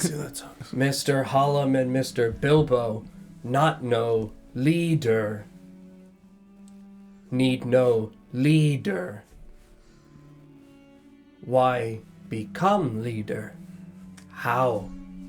What's his goal? Goal. Teleport. Pad. Enchanting. You're just waving hands. Huh? What? Sending. Sending. Seems like a good idea. Uh-huh. Why, Mr. Elrond, have no memory? Enchantment? Virion Enchanter? Coincidence? Ukubo think not? Probably not. Some, all, smush. Kill them all. Then there's no way to. Ukubo is making so much more sense than he was right now. Well, I don't. Do you want? Whatever. You guys can look at their arms. I'm just gonna eat and drink. Don't drink. I'm gonna drink. Don't be drinking. I'm drinking. Yeah. Yeah, Mountain Boy's no bitch. Not when it comes to drinking, at least. And I'll walk towards you. Begin to fall. I will catch him He catches you. with my strength of the fire giant. Oh, you got so good. I trust fall to my skeletons. Yeah, they all just immediately rush up and catch you and just push you back up slowly, like, Yes. Did she say anything before she fell? nope. We gotta go. They just know. Before we start walking, I want to go over to Hallam. Ukubo, see, As you pull it out to me, I want to lean in and look at it and just say, Ukubo, see you now. Oh my god. Does anything happen? On his arm? Yeah. No. Do I have any kind of, like, anything happen to me? No. Nothing happens at all. While he's staring at the eye, I'm gonna slip the stone into his pocket. Okay, sure. Time for feasting. And I changed into my pajamas. Sure. Do I had pajamas, right? I Yeah. don't believe in pajamas. I got you pajamas. We just going in a loincloth then? Toga, toga, toga. Straight armored carrying these weapons. Feast time. Come on, Mountain Boy. My PJs, alright. Everybody changes into their pajamas. Except me. Except for Hallam. Brina pajamas up her skeleton friends. You guys make your way out of the inn and back to the hall, where you sit. And Ufrock stands next to you as all of the dwarves file in and sit at the large table. And he stands and raises a mug of ale. Are they in pajamas? They are in pajamas. Does all his of sleeve them. fall when he wears His sleeve falls and you do not see an eye in And the who is crook that? of his arm. That's Ufrock. Ufrock. Yep. and Kimley, they all instinctively raise their arms with the glasses, and you look and scan down the crowd, and you do not see any eyes painted on their inside of their arms. Mm-hmm. And Ufrak holds his mug and just kind of waves it towards all of you. To our new friends, I'll raise my mug. I have nothing more to say. Feast! And he just downs the ale and slams it onto the counter, and everyone downs it and slams it and begins to talk and begin feasting. What does the floor look like? It's like cobblestone-ish texture. Is there dirt? I mean, there's a little bit of dirt some of the between- cobblestone, but like- not a lot. It's mostly finished stone because this is inside of a cave, Okay. and there is a room below it, so not really. Okay. Yeah. I'm just gonna slam my drink down Okay. without drinking any. I'm gonna power this drink. Yeah. You Same. power it. You guys all power your drinks. Is there anything specific you would like to do during the feast? Eat. I want to eat a vegetable. Sure. Mingle the and check out meats. arms that weren't raised. Yeah. Everyone raised. Did they raise both arms, Don? Sure, that's fair. So you So there's you like look no, through and the I'm just gonna smirk at them. These Yeah. two specifically. Mountain boy. You don't find any eyes on anyone's arms as you walk through. Mr. Report into Mountain Boy. Sure. Mr. Ufrak, Yes. have you seen Mr. Burul before? No, I've not. The people that brought my father's body back told me of him. Know what look like? He's a very tall, deep blue orc. Blue? Huh? No, not like you. Almost a purple. Very, very dark blue. Not like you would all know. No fur. No. Okay, not fuck Ukubo, Mom. Thank God. Do you message that to us? Ukubo knows. What? Okay. Okay. See, Context. that would have made it Okay. way easier to explain a lot of things throughout the campaign. Yeah. Ambitious. If he knew what fucking was. That's new information. It's on you to assume that he didn't. He really knows not much. That's what you think. Ukubo knows all. Rectangles and squares. Ukubo know from squirrel pits. Trap sizes. I had to think of a reason for why I knew squirrels and Squirrels and the rectangles. old geometric shapes of squirrel and rectangle. The squirrels taught you shapes. Yes, they did. Huh?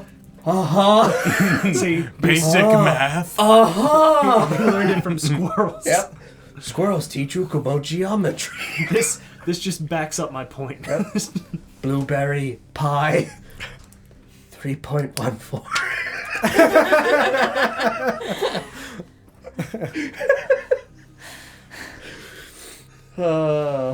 Okay. Weird ways I've learned things. It's true. Is there anything else you guys would like to do before sleeping for the evening? I would like to eat a second vegetable. Sure. You have a second vegetable. I would like to make sure that my skeletons have been Controlled. You have Yeah. to re-exert control. Sure. Yeah, That you thing. re-exert control over your skeletons, and they just crowd around you and kind of like all have one hand on your chair, so you just have a big horrifying skeleton like thrown behind you. Or are they my chair? If you want them to be. They're my chair. Fine, that's The bone Yeah, throne. The bone throne. Yeah, you have the bone. You have the bone throne. I'm writing that down. The bone throne. Mr. Ufrak know anything about All Sight Not familiar with the name. No, Or- sorry. Chamber? I'm gonna show him the eye. Not Ever familiar seen with anything like that? that. No, I've not seen anyone really come through here that has that I've noticed. You hear that, Mountain Boy? No eyes. What was that? No eyes. What? And I'm gonna check my arm. Yeah, it's not there. The other one. Yet. No, it's not there. My knees. Behind my knees. Have they been there the whole time? Oh, look at my knees! My knees. Check my knees. No, you have two eyes, but they're just like regular painted on eyes. Shopkeep. Yeah, you can see there's Funny. like paint on the inside of your armor that was given back that pressed eyes into the back of your legs. By the way, is he here? Mr. Eyebrow? Yeah. What is he doing? Eating, drinking. Is he near us? Yeah, I mean, near enough. Mr. Ufrock, you Yes? know about stones? We dwarves know a lot about stones, yes? What special about Black Rock Cavern? Ukubo been wondering for like 23 episodes. Well, it's not really very mineable. It's very hard to break. We've not seen it anywhere else on Settandor. We've mined in a lot of places, primarily in these mountains, of course, but we've had sort of scouting mines in other areas, and under that hill is the only place where that exists. It's extremely difficult to break and does not appear to be valuable in any way. You can't really shape it into anything because of the strength and tools required to break it. Ukubo saw purple half-orc there. You saw Nargol? Purple half-orc. Lady. I don't know why she'd have been there or why she would have wanted such a... Brought in hill giants. That's Rip. odd. They ripped a pillar out. Ukubo saw... what was the name of the cult that was in there? Or the, like, thieves people? The scale. Syndicate of the Scales. Scale, thank you. Ukubo saw them break houses of Syndicate of Scale.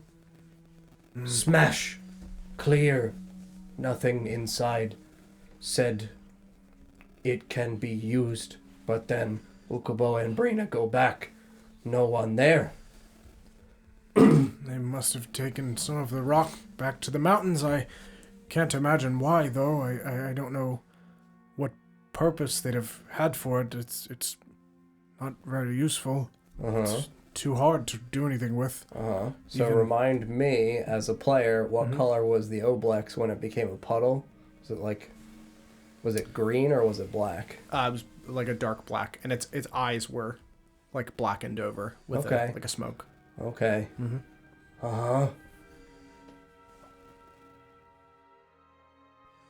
Okay. Okay. Monsterologist. Mud boys.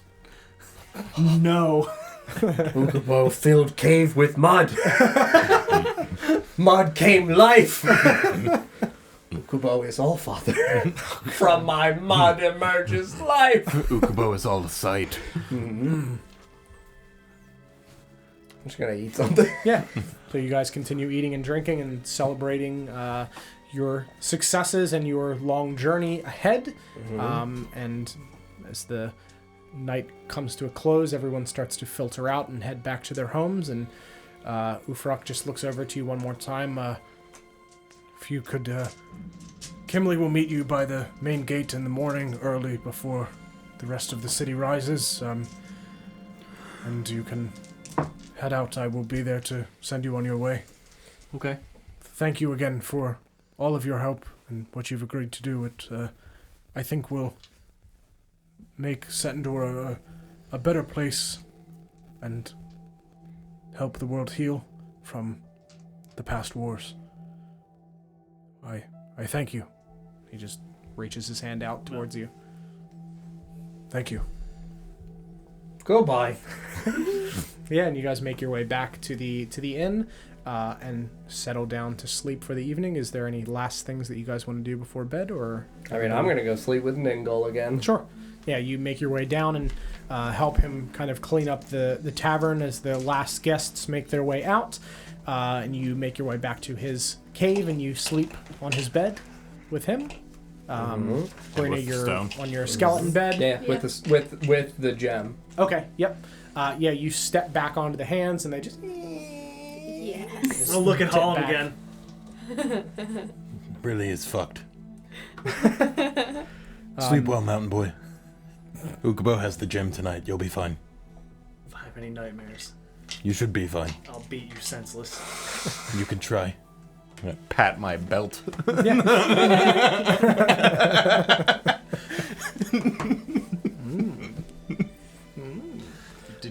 Yeah. So You all curl up on my bed. Sure. Yeah, you all fall asleep as the... I was gonna pray. Oh, sure. Yeah, sure, I was just gonna kneel and pray. Okay. And whisper the words that Pelor told me. If he's awake praying as I'm falling asleep, he'll hear me softly singing the tune to Mountain Boy. Yeah, you just you see the figure hands Holland, behind the head. Yeah, eyes closed. Mountain Boy, Mountain Boy. Don't know the fucking words to this line, Mountain Boy.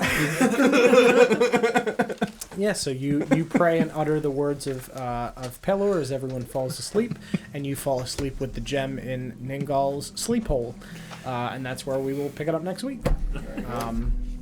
Friends, thank you for watching this evening. I hope you enjoyed tonight's episode. We will be back with this campaign next Sunday at 6 p.m. Eastern Time. If you're new here, make sure you follow so you can find us again. We stream D&D 3 to 4 times a week, depending on the week, and we do some various fun things. Follows this evening, Kerwin the Insane, Slays Live, Scarcrows, and SDG Interactive Publishers. Thank you very much for your follows. I appreciate it. CMS, thank you. That is our schedule of events, when we are live and what we're playing. It is up to date as far out as we are aware of what's happening, and I extend it after that. That'll be updated if we ever cancel a session or do anything odd or different. All of our campaigns are turned into text recaps as well as put on YouTube and turned into a podcast. So they are very easy to catch up on if you're new and looking for more stuff to listen to or want to catch up with one of our other campaigns so you can jump right into the action when we're live. Feel free to do that. We also have various tabletop related sponsors that are on our website where we have coupon codes for several of them and other information as well. Some fun commercial videos that we've made that I recommend you guys check out. They're hilarious. They are the same ones that you've seen in the beginning of the session when we have our little 10-minute kind of cool down while we're waiting to begin. But yeah, we'll be live on Tuesday with the City of Oshwamp, Wednesday with Princes of the Apocalypse. Friday, are we doing the Miznax thing, or is that another week? Do you want to do this Friday? Mm-hmm. Sure. Then this Friday, upcoming, we will be doing the Miznax Meat Grinder one-shot. So join us for that. And then next Sunday with Tales of Settandor as we enter the last arc of this campaign. We have 2 more campaigns coming at you this summer that will replace this and Princes of the Apocalypse, both of which will be ending in a few months. And my next campaign will take place sometime in June, July, or August. At some point after we get back from Gen Con or before, on Friday evenings, and DJ's campaign that is replacing Princes of the Apocalypse will be taking over on the Sunday slot. So yeah, thank you guys very much for watching. We'll see you on Tuesday for some more Very Bad City Big Cold. Paul will be rejoining us, which is very exciting. We're going to get Felix back, so we're going to go up to 6 players for that one, which is very, very exciting. It's going to be a very full table. Mm-hmm. Very full. So have a good night, everybody. Thank you, guys. Good night, Mountain Boy. Good night. Bye-bye. Mountain Boy!